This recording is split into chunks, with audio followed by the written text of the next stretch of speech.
It all begins with a guy fighting all by himself in the middle of a battlefield. This is our prota, Kim Jin-woo. He's a regular human from Earth who got summoned to the world of Arsalan and somehow ended up becoming the great supreme mage of this place. He lets out a long sigh. Right after, he starts complaining about the terrible corruption from the ruins that is slowly taking over the entire area. The planet Arsalan is slowly being consumed by this destructive force, which keeps spreading and swallowing up the land. The situation is so desperate that about 90% of the planet's entire territory has already been completely wiped out. The few surviving kingdoms are only managing to hold on thanks to a magical barrier that he created himself. However, the pure mana stones that keep this defense running are running out, and the barrier is only going to last for another 3 years at most. The day this protection fails, the corruption will break through and terrifying monsters will wipe out every single living soul left on the planet. He thinks it's pretty ironic that he got summoned to another world just to watch the end of everything. Right as someone approaches and calls him master,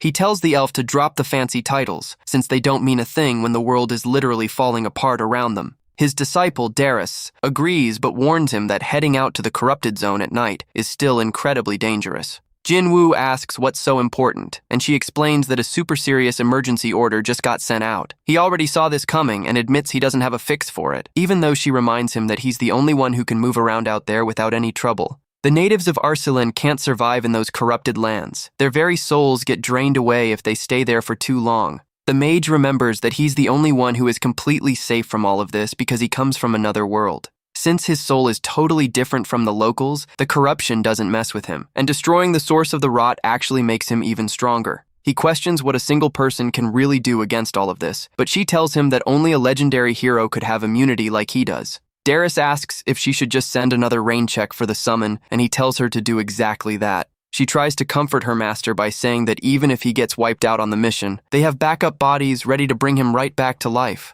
She jokes that if he goes down again in the corrupted zone, she's going to put him inside the body of a cute girl, and he actually doesn't mind the sound of that. Darius makes a face and tells him that his tastes are honestly pretty out there. She tells him to get some real rest, and Jin-woo just grumbles to himself while looking back on his long journey. He remembers back on Earth how he used to be tired 24/7, working himself to the bone and basically living off massive amounts of coffee. Then in Arsalan, he had to build his own magic completely from scratch and fight tooth and nail against the awful corruption of the ruins. Looking back at everything he's been through, he realizes he hasn't had a single true day off in his entire life. He knows the barrier is going to fail in 3 years, once the power runs dry, marking the definitive end of this world completely burned out. The Supreme Mage just wants to throw his responsibilities out the window and finally get some real peace and quiet. All of a sudden, a super bright light starts glowing from his hand, leaving the mage completely baffled by the unexpected phenomenon. An intense blue energy wraps around his entire body, leaving our prota totally freaked out and trying to figure out what's going on. A massive pillar of light shatters the ground around him and shoots up into the sky with insane power. Jin-woo is left completely speechless by the sheer amount of energy bursting out from inside himself. He feels an overwhelming, absolute power rushing through his veins, realizing his soul has just awakened into a transcendent state. The mage is totally stunned that he managed to unlock this level of power right after giving up on everything, especially since he couldn't reach it even after trying for decades. Curious to test out this brand new strength, he holds out his hand to see what this transformation can actually do. He concentrates his spiritual energy and summons a massive, swirling portal right in front of him. A magical notification pops up, revealing that he has opened the Soul Gate, a pathway that can be crossed in spiritual form. He leaves his physical body behind and floats in his soul form, surprised to see that he can actually pass right through the portal. The system explains that he can use his powers freely through the gateway, since this ability is directly powered by his own soul. Determined not to waste any time, he decides to take a leap of faith and flies straight into the mysterious portal. A massive flash of light blinds the entire area as Jin-woo's soul travels across dimensions. The portal suddenly opens up in the sky above a modern city, packed with huge skyscrapers, catching the attention of pedestrians down on the streets. Floating high up in his soul form, he silently checks out the urban landscape all around him. He looks down at the massive metropolis and is shocked to realize that 100 years have already passed since he left this place. He finds it weird that everything looks exactly the same as his old times, wondering if the dimensions got tangled up or if he somehow traveled back in time eager to solve this intriguing puzzle. He decides to fly down fast between the buildings to check on his old home. As he gets closer to street level, he gets a closer look at the cars and the massive modern buildings around the area. He sees a completely unfamiliar building standing right where his house used to be, realizing his old home is long gone. Noticing that he has been completely forgotten and erased from this world, the mage confesses to feeling a little heavy-hearted. Since the planet's ambient energy is super weak, he realizes he needs to find an empty body to possess fast before his soul fades away.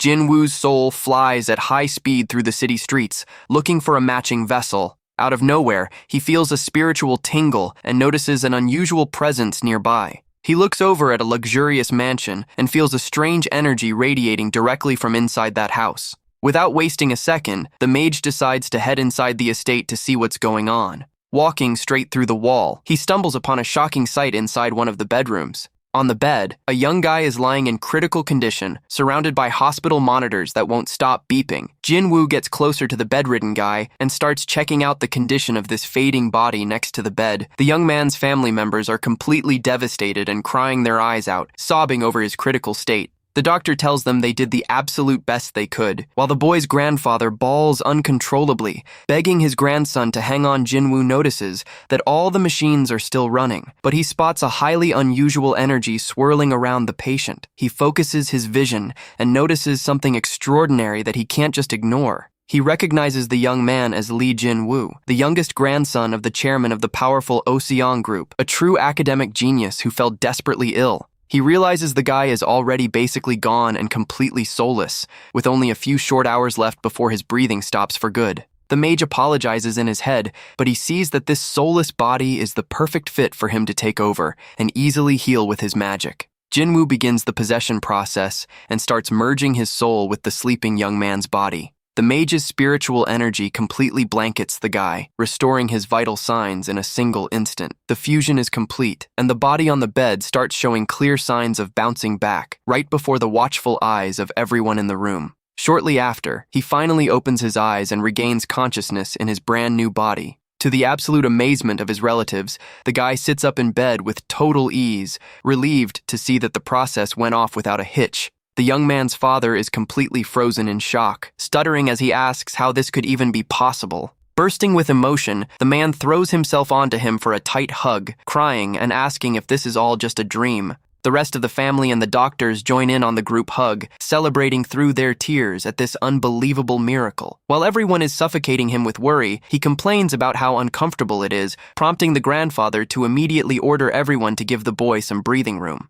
Later on, the guy finally gets some alone time in his luxurious room to rest up and sort through his thoughts. He finds the family pretty chaotic and exhausting, but he understands that their reaction makes total sense after seeing the youngest son basically come back from the brink. He reflects on how awesome it is to be loaded and have a healthy body, figuring that living like this for a while won't be bad at all. Even so, he can't forget that Arsalan is still marching straight toward destruction, and he wonders if there's any way to save it. He keeps wondering if it's truly impossible to destroy the core of the corruption, which keeps spawning terrible monsters non-stop. The mage considers that maybe modern weapons from Earth, like tanks and armored vehicles, could help out in the fight. He quickly shoots down the idea, remembering that even nuclear weapons would fail since the monsters will just keep respawning as long as the core stays intact. Unable to find a good answer to the problem, he lets out a sigh and reaches out his arm to grab a handheld gaming console on the bed. He decides that gaming for a bit is the best way to unwind and clear his stressful thoughts. The moment he hits the power button, the console screen lights up with a bright blue boot-up glow. He gets pumped to see the classic Dragon game again, remembering that even back when he was a picky developer himself, he absolutely loved this title. He praises the immersive story, which follows the classic journey of recruiting powerful allies to stand up against evil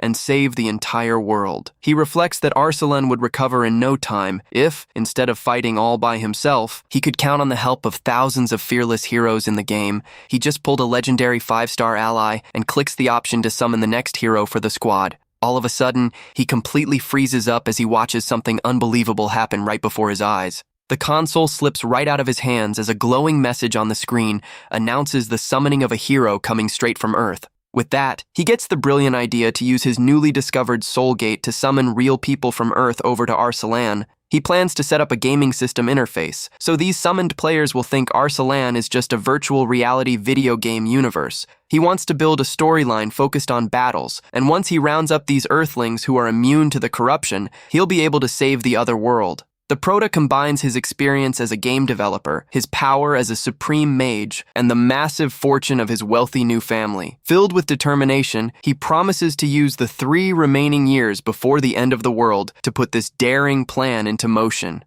The next day, the family gathers in the mansion's massive, luxurious dining hall for a quiet meal. The doting grandfather tells his youngest grandson that he can ask for absolutely anything he wants, whether it's food, entertainment, or any other wish. The young man takes perfect advantage of the opportunity and tells the patriarch that there's something very important he wants to do. The grandfather drops his silverware right then and there, begging his grandson not to say he wants to go back to burning himself out over his studies. The old man worries out loud that his grandson almost lost his life from overworking himself, but Jinwoo sets the record straight that he has a different plan. With a confident smile on his face, the guy calmly announces to everyone at the table that he wants to start developing video games. The revelation leaves the entire family in absolute shock, completely frozen as if they've been struck by lightning. The father asks if he's talking about those flashy electronic games, and Jinwoo plays dumb, asking with fake worry if he said something wrong to everyone's surprise. The grandfather gets choked up and gives him a massive thumbs up. The father cheers, saying that video games are an awesome hobby, and the mother agrees, relieved because her son used to only talk about cybersecurity and artificial intelligence.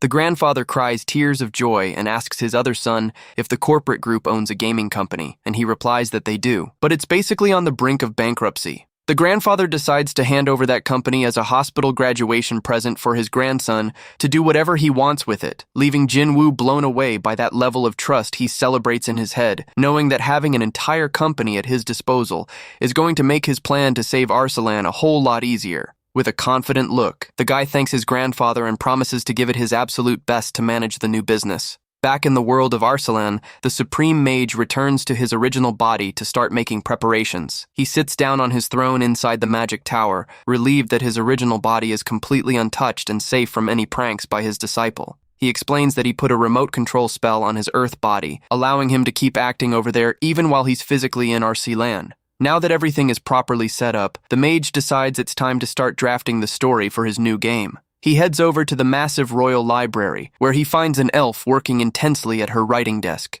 The elf keeps writing furiously, completely locked into her work, surrounded by several books floating around her. He sneaks up quietly and asks if she's working on a new script, making the poor elf jump out of her skin with a loud gasp. This is Tia, the greatest storyteller in all of Arsalan, who complains that her heart almost jumped right out of her chest, while the mage apologizes for scaring her. He notices the open spellbook on the desk and spots that the kingdom's #1 writer is still incredibly swamped. She tells him she's compiling her works into a collection to give people a mental getaway during these rough times of war. He smiles at her kindness and pulls up a chair to sit right next to the elf so they can talk things through. He praises Tia's outlook and asks her to picture a story about a mysterious foreigner who suddenly drops into this world from another dimension. He questions how they could get someone who has zero obligations and just wants to have fun to fight desperately to save their planet. Tia sums it up by saying he wants to reel in a thrill-seeking wanderer, suggesting that the very first step is giving them a sense of belonging.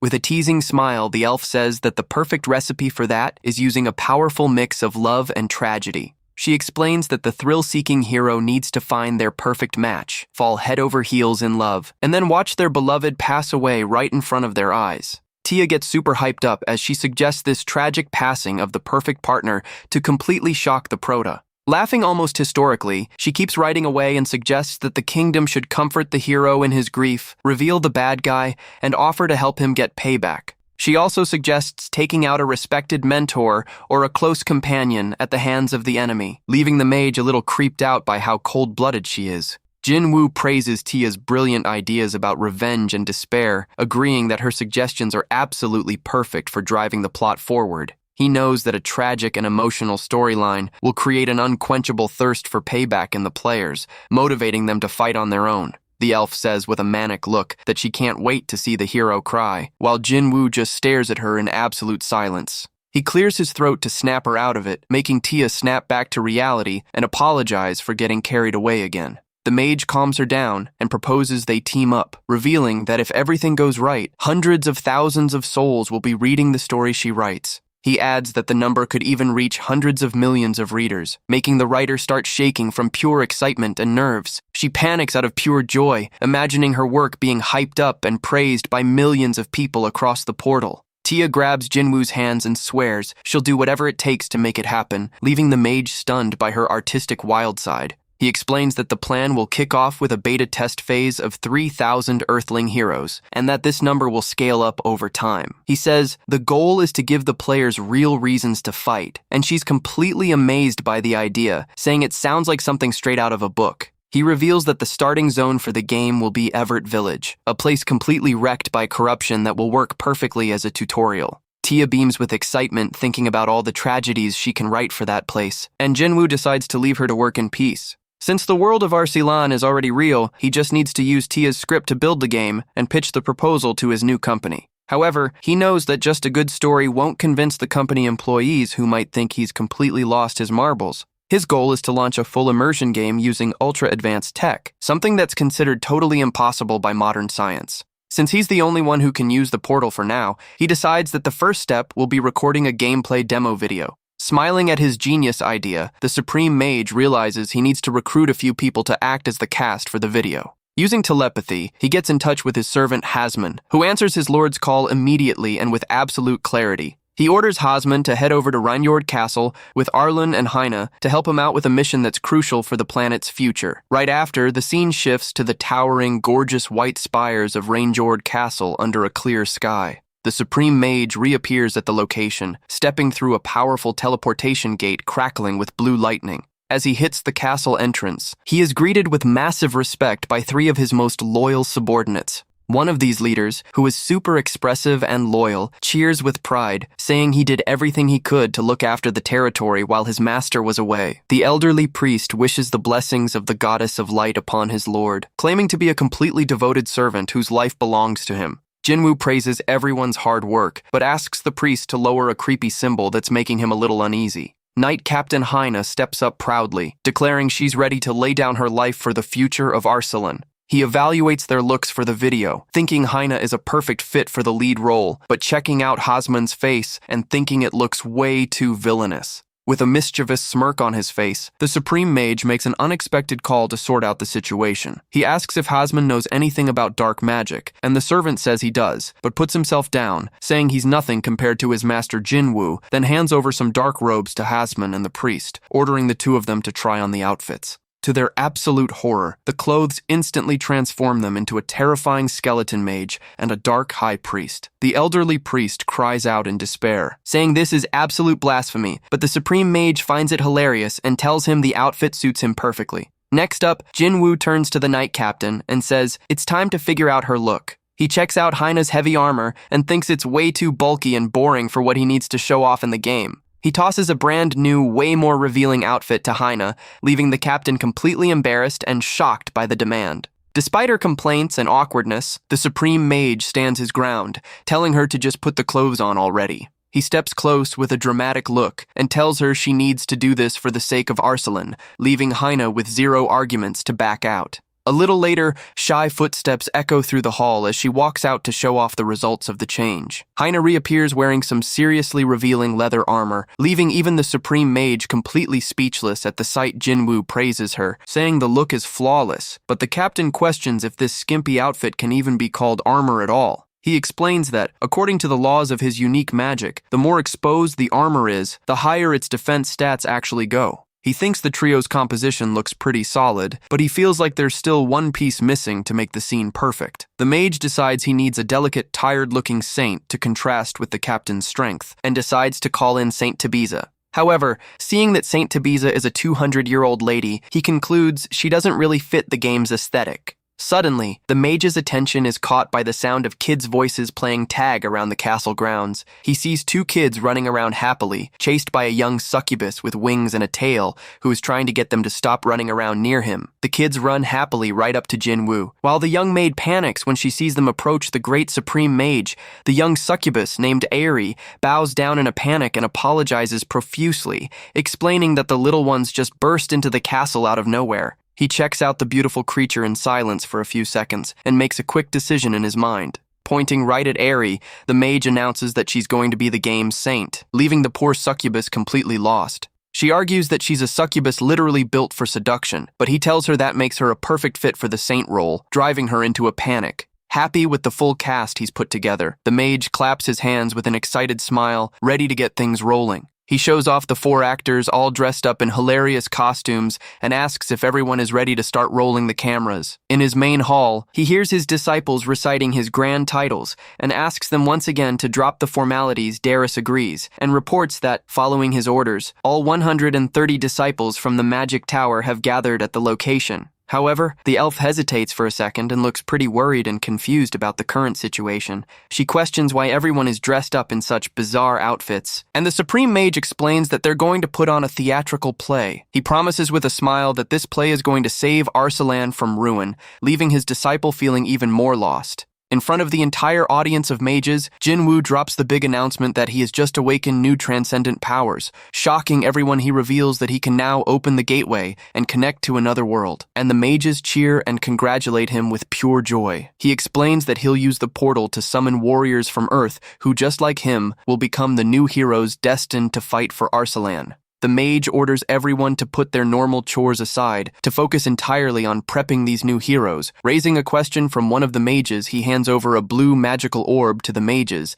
explaining that the object holds the recording of the dramatic play they did earlier. He asks the mages to edit the video, adding more holy light effects, hordes of skeletons, and more detailed background landscapes. The master adds that they also need to slap an epic soundtrack onto the video, leaving the disciple completely shell-shocked by the bizarre request. He warns them in an intimidating tone that no mage better make excuses for not getting the job done, leaving his followers in a total panic. Behind his strict demands, he knows his disciples are capable and trusts that they'll pull off the impossible to deliver a great piece of work. The young mages start looking over the recorded images inside the orb and comment that the look of these characters seems super familiar. One of them points out in surprise that the game creatures look an awful lot like the blue cat plushies over in one of the bedrooms.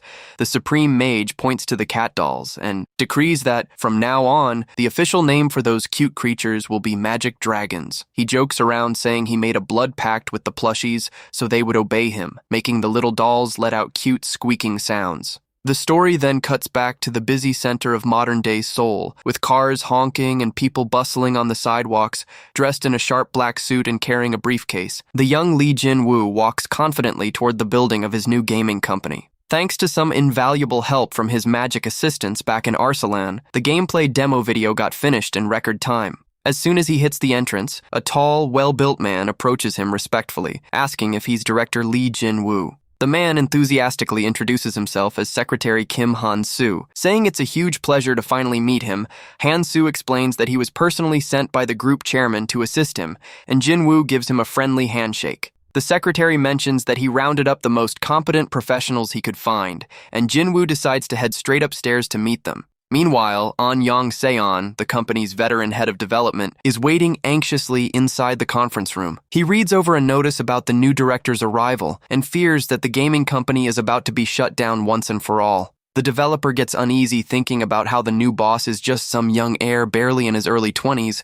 However, he recalls that the guy is considered an absolute genius in the industry and already pulls down an astronomical salary because of his talent. Suddenly, the conference room door swings open wide as the secretary steps in. Startling everyone inside with their grand entrance, Jin-woo walks into the room with firm steps, showing off a sharp, highly confident presence in front of his new team. The head of development is completely frozen in surprise, unable to take his eyes off the new director. An gulps and thinks to himself that the young man's aura is truly unbelievable and intimidating. The young man sits down at the head of the large conference table and says they can skip the formal introductions since everyone should already know who he is. With a mysterious smile, he rests his arms on the table and proposes they jump straight into the business meeting. One of the employees reports that their last game completely bombed recently and that all planned projects for the quarter got scrapped before making their debut. The developer hangs his head in shame and offers a sincere apology, taking full responsibility for the gaming company's terrible flop. He thinks in a panic that getting fired is unavoidable and that the new boss probably just came to close up shop.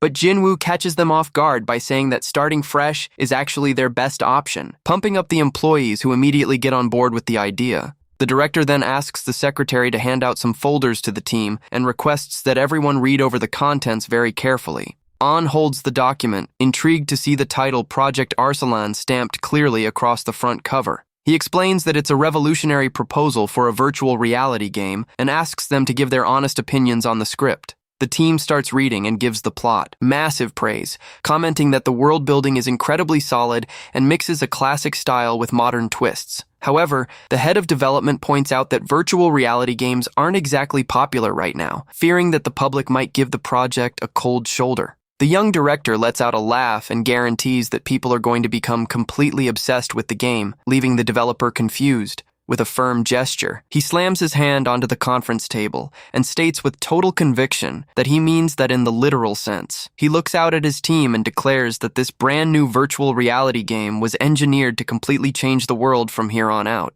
Jinwoo asks if there's a wide open space in the building and decides to take all the employees down to the motion capture studio for a little surprise. A short while later, dozens of company staff members gather inside the massive, high-tech motion capture studio. Whispering among themselves, the employees comment that the whole virtual reality thing sounds crazy, wondering if the new boss has lost his mind. The manager calls out that the whole team is present, and the director simply orders all the lights in the room to be shut off. In the dim light, Jinwoo kneels down in the center of the room holding a mysterious box and asks everyone to take a few steps back. He sets the sleek black cube down onto the cold studio floor and coldly announces that the demo is finally about to begin. Right away, the small object starts glowing intensely, shooting out powerful beams of blue energy that startle everyone in the room. A gigantic magic summoning circle projects across the entire studio floor, throwing off static shocks and sending people into a panic. Next, a bright greenish energy starts visually transforming the floor, causing actual real grass to sprout up out of nowhere.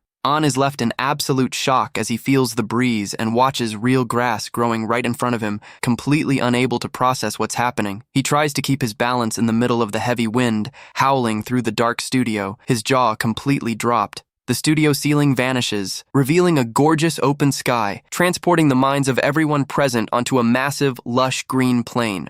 Suddenly, a colossal red dragon tears through the clouds and comes flying straight toward them with a deafening roar. Freaking out over the monster, the employees start running and screaming, while Jinwoo tells them to stay calm, explaining that it's just a hologram. An asks out of breath if it's really just a hologram, and the director confirms in a chill tone that this is what true virtual reality looks like. With his arms spread wide in front of the magnificent landscape filled with flying dragons, the young man proudly announces that this world is called Arsalan. This is the mind-blowing setting that will serve as the official stage and backdrop for the ambitious project the director is about to drop. The developer asks, with a shaky voice, if this is really the game he drafted, and Jinwoo smiles, asking if the demo turned out convincing enough. While everyone wonders just how advanced this insane tech actually is, the mage snaps his fingers to kick off the main event of the presentation.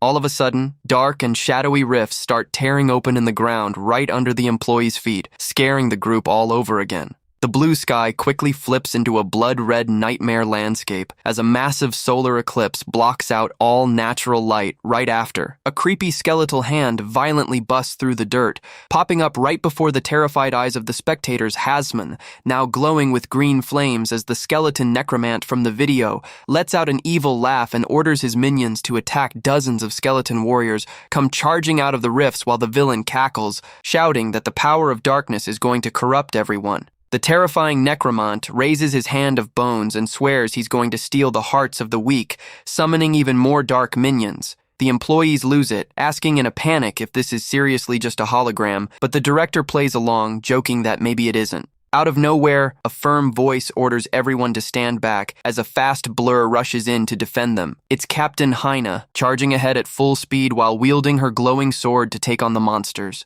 With a single, clean strike of her blade, she shatters several skeleton warriors all at once, leaving the spectators totally amazed. A warm, comforting golden light starts radiating from the hand of another ally, who calmly tells everyone to relax. Floating majestically up in the air, the new saint summons massive pillars of divine light that blanket the entire battlefield. She stretches her arms out toward the captain and guarantees that the holy light will shield her against the forces of evil. The employees are moved to tears watching the scene play out, cheering wildly that the saint's blessing and the night of light have saved them.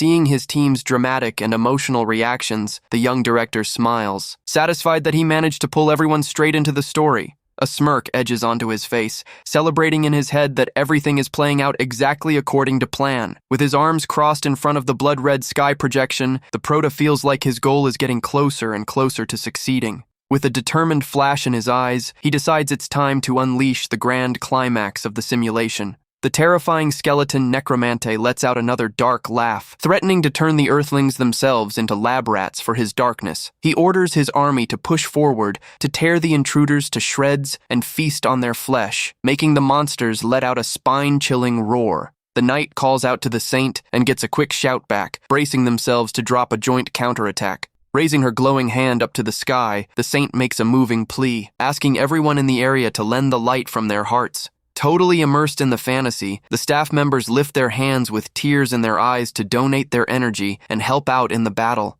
The blade of Haine's sword drinks in all of this collective power and starts crackling with a massive amount of golden electricity. Letting out a powerful battle cry, the warrior leaps toward the boss monster with her weapon fully charged. She delivers an overwhelming strike, screaming out Arsalan's name with all her might. Inspired by her grit, all the employees in the room raise their fists and yell out together for the future of Arsalan. A massive blast of lightning strikes the skeleton Necromante with full force, lighting up the entire combat scene. As he gets swallowed by the light, the villain screams in despair, unable to believe he just got taken down so brutally. The final impact throws off a massive golden shockwave that explodes outward and cleanses all the darkness from the area. The giant skeleton crashes down to the floor, letting out one last groan of agony before turning completely to dust. Right on the edge of fading away, he reaches out his hand to the dark high priest up in the sky, begging to be saved. But the ultimate villain just looks down on him coldly, stating that weak trash has absolute zero use in his evil plans.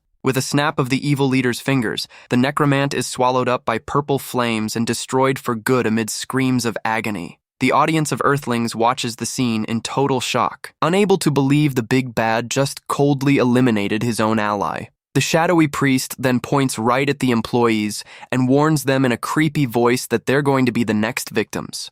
Facing the terrifying purple threat spreading toward them, people start running and screaming in a panic, begging for help to save their lives. An and the others cover their heads and yell in fear in the middle of the darkness, bracing for the worst, until a sharp snap of light cuts through. Finding the sudden silence weird, the head of development slowly opens one eye and gets completely confused by what he sees. They realize they're right back in the building's regular motion capture studio, with the normal lights turned on and everyone sprawled out on the floor. Director Jin Woo is standing there, leaning against the wall right next to the light switch with a friendly, chill smile on his face. He asks in a playful tone if the video demo experience didn't turn out pretty awesome for their project. The employees rush up to him super hyped, begging to see the saint again and wanting to know where on earth that insane tech came from. An fixes his glasses, feeling a bit awkward, and apologizes for their wild behavior, admitting it was his very first time experiencing virtual reality. The developer warns him with concern about whether it's safe to reveal a trade secret this massive to the public, guessing the huge financial impact it'll have. The director laughs it off and answers that nobody would believe them anyway until they try it out for themselves, telling them to spread the news without any fear. He asks if everyone has decided to back him on the project, and the team declares total loyalty, swearing to follow him straight into the abyss if that's what it takes. Laughing with joy, Jinwoo tells them to forget everything they knew about coding, since they're going to use a much easier magic engine with a lot of help from artificial intelligence. The Prota delivers a speech, saying their plan isn't just to take over the gaming market, but to completely rewire global pop culture from top to bottom. Raising his closed fist high up in the air, he calls on everyone to make history together, drawing a synchronized battle cry from the entire room. Shortly after, a mysterious and shocking rumor about FS Games and their revolutionary new title goes completely viral across internet forums. The posts reveal that the big news is actually a highly anticipated, full-immersion virtual reality game. Tons of netizens start calling director Lee Jin-woo the hero of gamers, comparing the hype of the new project to the peak of the Bitcoin craze.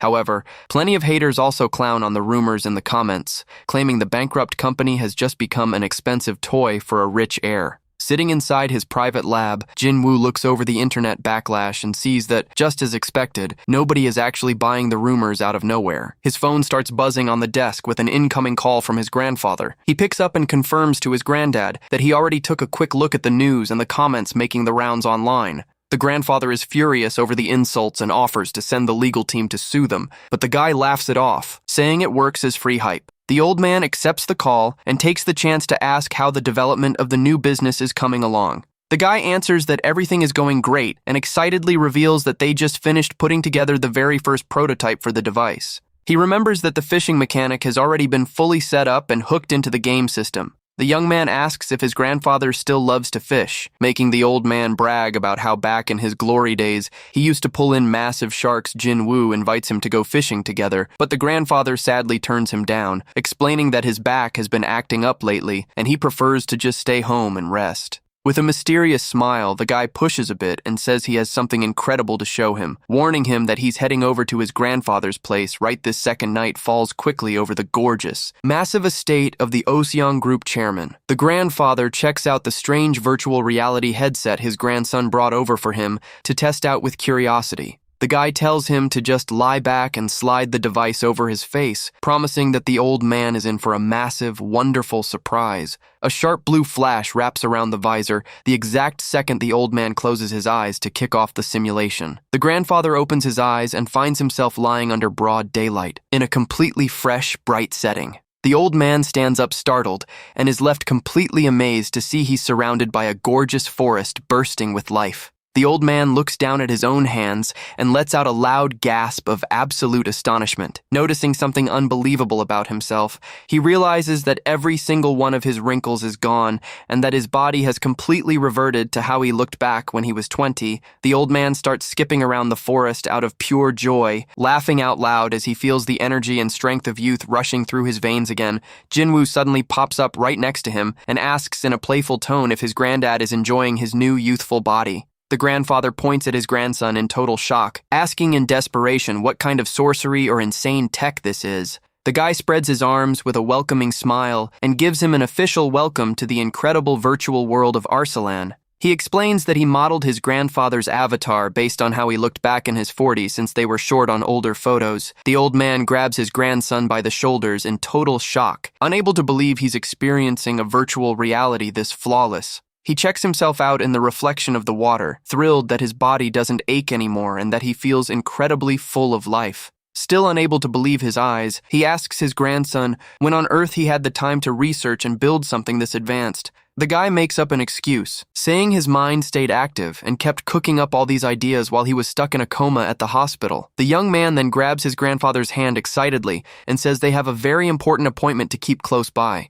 He pulls the old man along by the arm and reveals with excitement that the two of them are about to go fishing together in this beautiful spot. The two of them reach the edge of a crystal-clear lake, and the old man is blown away by the breathtaking beauty of the natural landscape. Right in front of his surprised grandfather, Jinwoo opens up a small magic portal and pulls a wooden chair and a fishing rod straight out of it. The grandson hands the gear over to the old man, explaining that he made everything as easy and intuitive to use in-game as possible. The grandfather grips the fishing rod firmly and praises the quality of the gear, saying it feels identical to what he used to handle back in the day. Hyped up for the chance, the veteran fisherman casts his line out into the crystal-clear water and tells his grandson to keep his eyes peeled. The sinker plops gently into the lake, throwing off small circular ripples and a light splash across the quiet surface of the water. Just a few seconds later, a violent tug sends water splashing everywhere amid the old man's excited shouts. The old man starts locked in an intense battle to reel the line back in, blown away by the brutal strength he feels pulling from the bottom of the lake. He flexes the muscles in his firm, youthful new arm to beat the resistance of the mysterious giant fish. With a triumphant, high-energy pull, the proud fisherman yells out with grit that his strength is way higher. A gigantic marine creature covered in glowing blue scales is yanked straight out of the lake and goes flying majestically across the sky. The colossal fish crashes onto the rocky shore with a loud thud, flopping around while the old man celebrates the achievement. The old man stands there speechless, staring at the sheer size of the monster he just reeled in, while his grandson claps and praises his grandfather's feat. The man focuses his gaze down on his young, sweaty hands, feeling a rush of vitality that he honestly thought he'd lost forever. He reflects on how he had already come to terms with old age and the unavoidable loss of his physical strength over time. With his eyes shining out of pure happiness, the old man realizes he hasn't felt this packed with energy and life in decades. The old man lets out a genuine, booming laugh that echoes across the entire green valley out of pure joy. Watching his grandfather's happiness, Jinwoo smirks, knowing he's going to bring over plenty of Earthlings to save this beautiful planet. The young man suggests taking a photo to commemorate it, and the grandfather gets excited about the option to log his big moment. He poses victoriously, sitting right on top of the giant fish and flexing his muscles, feeling stronger and more refreshed than ever. Once night hits, the two sit down around a campfire to grill up the fish and enjoy their meal under Arsalan's starry sky. Lee Yun-seon happily eats the grilled fish, totally amazed that he can actually taste it for real, while Jinwoo just smiles and tells him to enjoy the food. In the middle of the woods, Jinwoo suddenly catches a strange rustling in the bushes. Finding it weird that there are people around whom he doesn't recognize as locals from the area, Lee Yun-seon asks if someone else joined the game, but Jinwoo explains that those people are just NPCs, leaving the hidden guards pretty confused by the wording. One of the guards thinks those words sound super bizarre and tells his partner they should report these suspicious characters to the Lord before clearing out of there. All of a sudden, a dark voice orders them to halt, leaving both men completely terrified and shaking from fear in the middle of the dark woods, throwing off a terrifying presence. Jinwoo warns them that they're interrupting an important talk and tells the guards to get lost, making them realize who their lord is in a total panic. The guards scramble away, running and apologizing, making Lee Yun-seon figure it was just a programming bug, and Jinwoo plays along with his grandfather's theory. The grandfather admits he doesn't get all the tech stuff, but says he's going to back his grandson on absolutely everything, so he can focus purely on development. Even knowing there's still a long road ahead, Jinwoo thanks him and promises to work his butt off, thinking excitedly that getting the backing of the Oseong Group chairman is going to speed up the development of the entire project like crazy. Lee Yun-seon puts his glasses on and asks if his grandson is taking the login device back with him, and the guy explains that he needs to take it due to a few complex issues. The grandfather stretches, super hyped up by the strength of his avatar, and says he doesn't want to just sit around at home waiting to fade away since he feels healthy enough to actually enjoy life. Jinwoo lets out a sigh and asks his grandfather to just wait until they start rolling out the devices, leaving the old man chuckling away and praising his youngest grandson. Meanwhile, back on Earth, the story focuses on Kim Chun-ho, who used to be the butler for the former chairman, Lee Hyo-seong, showing off the massive corporate building of FS Games. To help the new players get adjusted, the team kept grinding out improvements and completely rebuilt the entire game system using the brand new compressed magic engine. Working off the script written by Tia, they crafted the main opening storyline, while the art team finished up the look and detailed daily routines for all the NPCs. One of the female staff members keeps sighing while staring at the image of team leader Leon on her computer screen, thinking he looks incredibly gorgeous. She and her coworker chat away excitedly, saying he's the perfect dream character, wishing they could see him moving around in person inside the game. Director An Young-seon pops up right behind them and mentions that as soon as they step into Arsalan, everyone will finally get to check out the character up close. The two girls look back at him with a disappointed glare, reminding him that only directors and team leaders have been allowed to test the game so far, leaving him looking a bit awkward. One of them asks if the director has been pulling all-nighters in the testing room because he's swamped, and he just gives a weak smile, saying he's just doing his job. Suddenly, the office's automatic door slides open with an electronic beep as someone hits the entry button for the development room. Jinwoo walks into the room with a smile and is greeted with massive hype and tons of warm good afternoon wishes from every single employee in the place. The guy announces that the login device just cleared its stability tests, meaning mass production on the hardware is finally ready to kick off. The boss says that now the director in charge is going to deliver the most important announcements, making a shy An Young-seon look pretty nervous in front of everyone. The director starts talking about the Universe event, which is the massive showcase put together to push the Oseong Group's new line of electronics. He then excitedly reveals that Ro Games is also going to be taking part in the showcase, making the employees celebrate with tons of energy and joy around the office. He clenches his fist,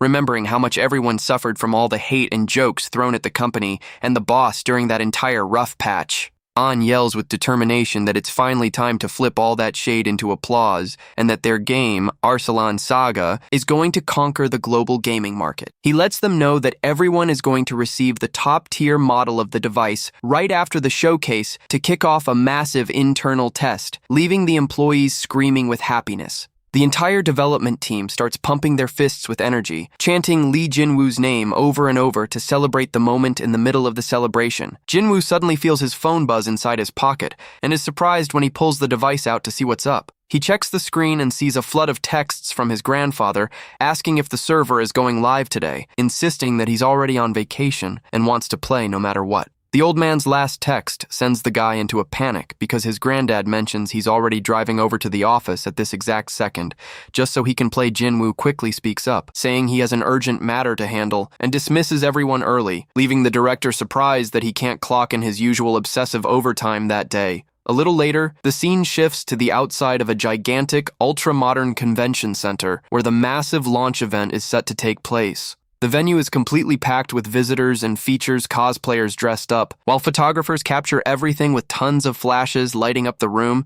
A few reporters comment that Jinwoo's company is broke and that trying to hype up the public with fake promises of virtual reality would be a total scam. Others chat among themselves, saying the company is getting a ton of attention, but plenty think this showcase could be their worst mistake if the virtual reality isn't the real deal. They look back on how the virtual reality market has been a technological flop, finding it absurd that a struggling company claims to have built something this revolutionary. The audience settles in, and the announcer comes over the speakers to say that the official Oseong Electronics launch event is about to start in just a few moments, pumping up the crowd. The host walks onto the stage with a smile and says that before they talk about the new business ventures, he'd like to bring out someone very special to open up the conference. Under a spotlight, the host calls Chairman Lee Jinwoo of FS Games up to the stage, and the guy walks out with massive elegance and absolute confidence. The crowd starts whispering, impressed by the presence of the young genius from the Oseong family who made it back alive. While he introduces himself into the mic, Jinwoo says he finds the recent rumors hilarious, the ones claiming he built an anti-gravity device out of superconductors and landed on the moon just to fund the company. With a confident smile, the guy tells the audience that what he's about to show off today isn't quite that crazy, but it's definitely going to blast past everyone's expectations. Jinwoo extends his arm firmly toward the stage and solemnly declares to the crowd that it's time to kick off the grand presentation. Out of nowhere, a terrifying water visual effect splashes across the screen and swallows up the entire stage, leaving the whole audience in absolute shock at how real the image looks. The spectators yell out in fear as the ocean looks completely real right in front of them, wondering if this is some kind of advanced four-dimensional holographic effect. In the middle of the water projection, Jinwoo narrates that humanity conquered the ocean and that despite all the tragedy and pain, human footsteps finally reached the sand. The image shifts into a vast, barren desert, while the narration keeps going, saying they gazed across deserts, walked through open fields, and faced eternal snows. The stage projection shifts to an icy mountain, and Jinwoo keeps up his speech saying humanity conquered the highest peaks with courage and grit. The spectators are totally amazed as they reach out to touch the frozen flakes, realizing they can actually feel the chill and texture in an unbelievable way. The scene all around flips into the vast expanse of deep space, while the guy narrates that after conquering Earth, humanity also explored the skies and sent probes out to Mars. On the stage projected out in space, Jinwoo comments on how incredible it would be to conquer the entire universe, but laments that it's almost impossible due to physical limits. He questions the audience, asking if they were just born in an awkward era for true exploration, and if they'll end up passing away without ever experiencing that kind of space romance. With a confident snap of his fingers, Jinwoo reveals that he didn't give up and that he finally found the answer by building the incredible virtual world everyone has always dreamed of. A colossal column of purple light and lightning bursts out from the stage, leaving every single spectator completely shell-shocked and trying to figure out what's going on at the event. In the blink of an eye, the venue ceiling vanishes, making way for a terrifying red sky ruled by a massive blood moon and dark lightning bolts. The entire crowd realizes in a panic that they are now standing on an endless rocky desert under the red glow of that bizarre moon, completely lost as to how they ended up there. The photographer wearing glasses looks around freaked out, asking himself where on earth they are, while a tiny pink creature with wings floats calmly right next to his face. Tons of cute little monsters start flying around in the middle of the panicked crowd, who are screaming out as they try to wrap their heads around all these strange creatures around them. Jinwoo pops up with a smile right in the middle of that chaotic setting, and keeping his cool elegance, asks for permission to finally introduce this incredible news to everyone. Several major characters from the game appear right behind him as the guy introduces Arslan Saga, revealing it to be a full immersion virtual reality game. Jinwoo holds up the brand new holographic login device and announces that early access kicks off in 2 weeks, capped at just 2,500 units. The hardware's official sales page, called Soul Link, goes live on the Oseong website with $1 million price tag, showing the limited stock of devices available for purchase. The announcement screen glows intensely, highlighting that this is the official and exclusive login device for players to connect to the world of Arslan Saga across the internet. Dozens of negative comments pop up, calling the project a total sham and accusing the company of stock manipulation, though a few suspect it might actually be real. The guy with glasses sees that the opinions are pretty brutal, but he notices in shock that the device has already sold out, while his buddy in the beanie swears he's going to sue the company if it sucks. His buddy in the beanie mentions that early access is in 2 weeks, and since he already bought it, he's going to wait and test it out to see if he lands in Arslan or a courtroom. The young man with glasses questions his friend about what they'll do if all that revolutionary virtual reality tech actually turns out to be real. After a brief silence, the guy in the beanie decides that if it's real, he's going to drop his YouTube tech channel to become a full-time content creator for the game. 2 weeks later, the scenery shifts to the gorgeous natural landscapes of the planet Arslan, where dragons fly freely through the bright blue sky above the kingdom. Jinwoo appears wearing his black and golden supreme mage robes, showing off a smirk packed with anticipation for what's about to go down. Wielding his magic staff right in the middle of the lush forest, the guy comments to himself that the great heroes coming from planet Earth are finally arriving. Over in the starting town of Evert, a rugged-looking man is practicing his lines with tons of enthusiasm, trying to play the part of a local merchant guild master. Suddenly, the elf writer Tia cuts off the man's practice with an annoyed yell, demanding that he stop that horrible acting right this second. She complains that his performance as an innkeeper is way too stiff and demands that he eat 6 meals a day starting today to build up the stomach required for the role. Tia then spins around toward Dulce the blacksmith and asks if he memorized all his lines, kicking off the action as soon as the man snaps a military salute, confirming everything. Dulce raises his glowing hammer and starts acting in a comical way about accidentally breaking a sword in half, making the elf love it and ask for even more sarcasm from him. The blacksmith questions if the game's success rate really needs to be this bad, but Tia explains that the system was built exactly this way to get the players totally hooked. Jinwoo approaches the group and praises everyone's solid work around the village, leaving the elf super excited to see her master showing up out of nowhere to supervise. The guy asks if the mage's tower is running smoothly, and Tia confirms it is, saying the structure can pump out up to 10,000 artificial bodies all at once. Jinwoo notes with concern that the magic stones are their biggest bottleneck right now and that they need to clear up this issue to reach their final goal without any surprises. He analyzes that they need more manpower, but prefers not to rush things, deciding to focus first on the financial side while drawing in players bit by bit. He watches the peasants chatting happily around the village and reflects that the financial investment to rebuild this place was totally worth it after so much destruction. The young mage asks if there's any other pending issue, and Tia reveals with a sigh that they still haven't found a single knight to play the part of the hero. Leon Jinwoo suggests just picking any skilled knight, but Tia protests, saying the hero needs to be insanely good-looking to make the players fall head over heels for him. The guy agrees that the local knights look more like rugged brawlers than pretty boys, knowing they need to build an irresistible hero to captivate the audience. She explains with passion that they need to make the new heroes get so obsessed with the world of Arslan that they'll fight for it, with Leon sitting right at the center of everything, facing Tia's desperation to find the perfect actor. Jinwoo tries to think up a smart solution, right until the elf Tyrus pops up saying she has the perfect answer. Tyrus walks elegantly toward her master as he calls her by name, leaving the elf with a mysterious smile on her face as she pitches her new idea.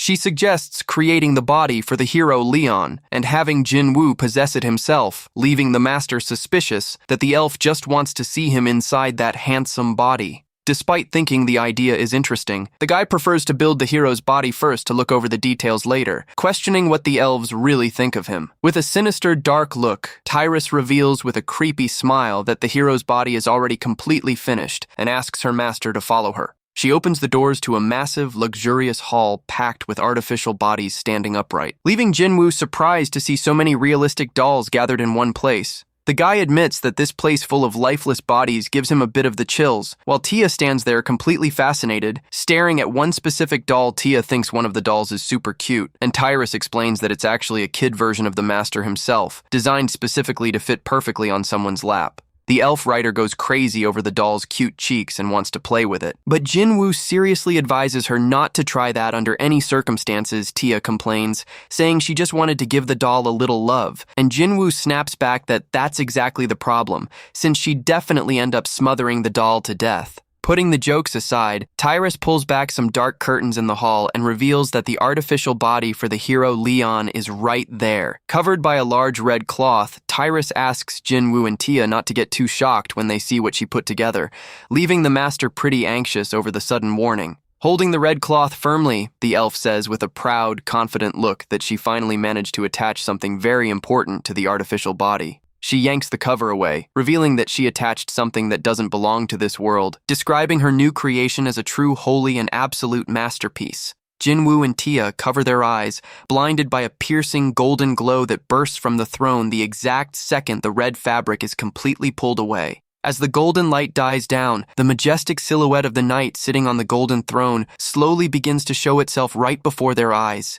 Tia is left completely breathless, her eyes wide with admiration as she gazes up close at the insanely perfect face of the game's new hero. Tia yells out amazed that he looks flawless, and Tyrus proudly explains that she spent an entire month shaping his bones out of dragon bone and his muscles out of alloy and ether. The elf keeps going, saying his entire armor set was forged from the scales of the dragon, Helby by 12 legendary dwarf blacksmiths she hired herself. Jinwoo is pretty surprised to hear the dragon's name, wondering to himself if the elf simply forced him to hand over his own scales to build the armor. Curious about the final result of the project, the master decides to take a seat to test out the strength and physical capabilities of this spectacular new artificial body. A massive discharge of magic energy and blue lightning wraps around the throne as Jinwoo's soul begins to connect and possess the new body of the hero. Leon, Tia, and Tyrus watch the transformation completely spellbound, their faces blushing as they see the hero's body send off a powerful electric aura.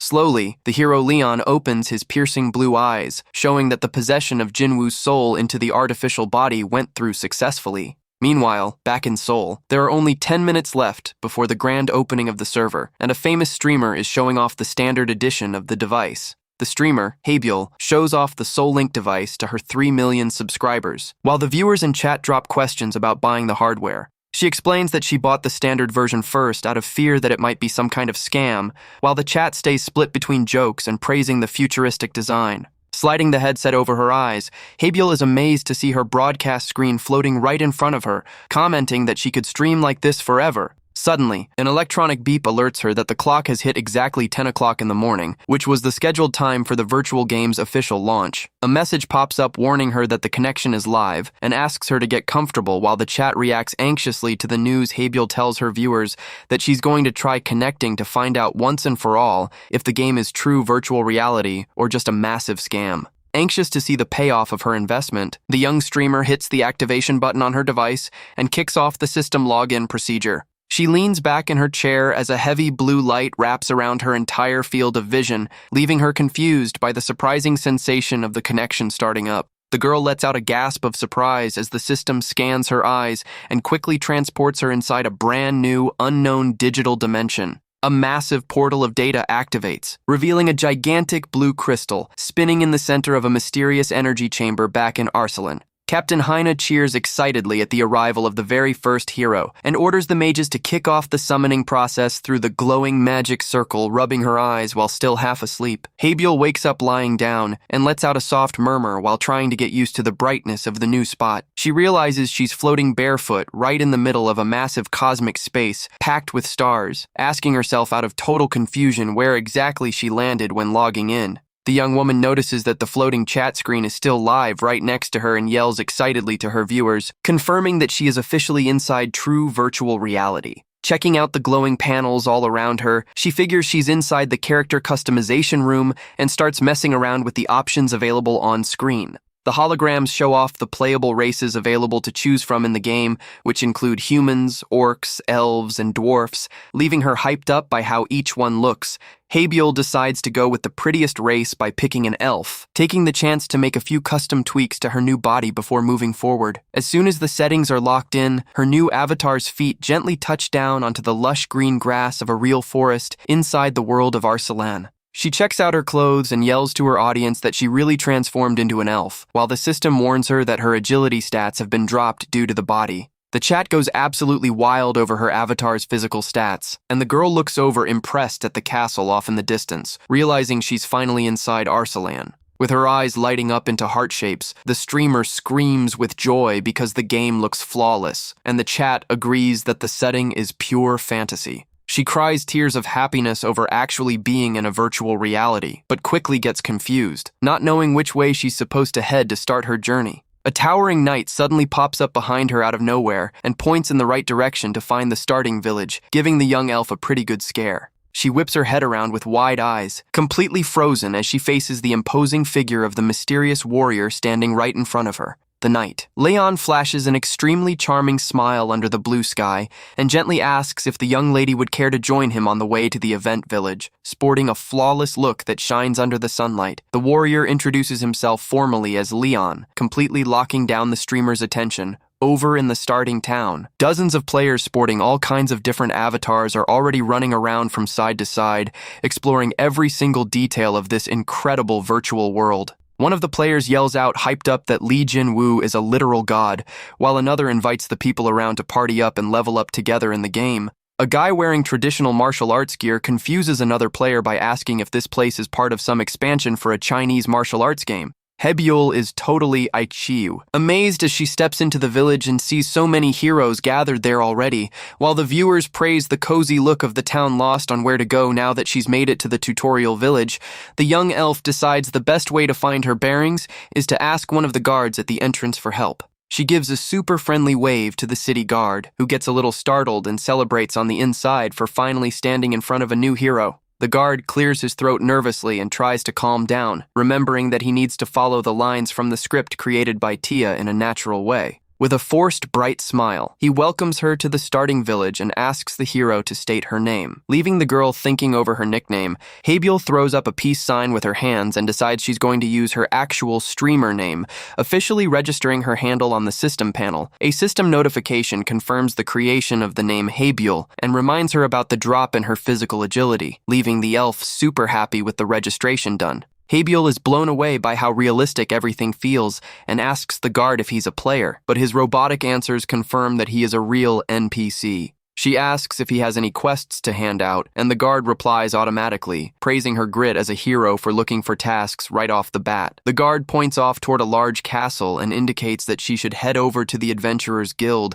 leaving the young elf extremely happy and grateful for the tip, reading over the comments in chat, begging to see that handsome knight from earlier again. The streamer fully agrees and says she really wants to run into him again in-game. She mentions that the mysterious knight simply took off the exact second they hit the town gates, guessing that he probably wasn't just a regular player. Habiel believes he's an important NPC, and that she'll get leads on him soon by doing quests, while she walks through the busy streets of the starting village from high up in Arsalan's sky. Jinwu watches the positive reactions of the new players to the hero Leon and thinks to himself, satisfied, that the others are going to love hearing about this. With his eyes glowing with blue flames under his supreme mage identity, he decides to use his special skills to look close at Habiel's soul and check out her traits. He reflects that soul traits shape the identity and hidden talents of humans, allowing their strength to grow way faster through his techniques. Checking out the heroes around, Jinwu notices that most people hold low-rank souls, ranging mostly between ranks D and E on the power scale.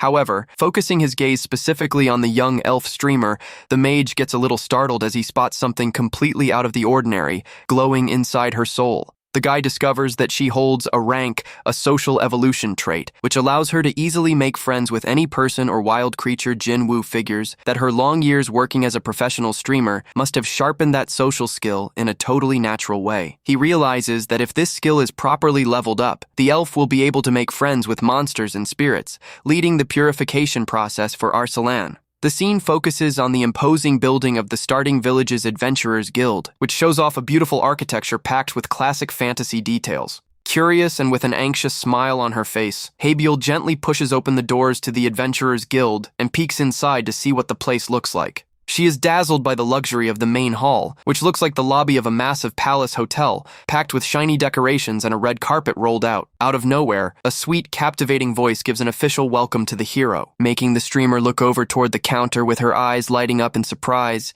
The elf Tia introduces herself with a smile as the Adventurers Guild's official receptionist, giving an official welcome to the new player who just arrived.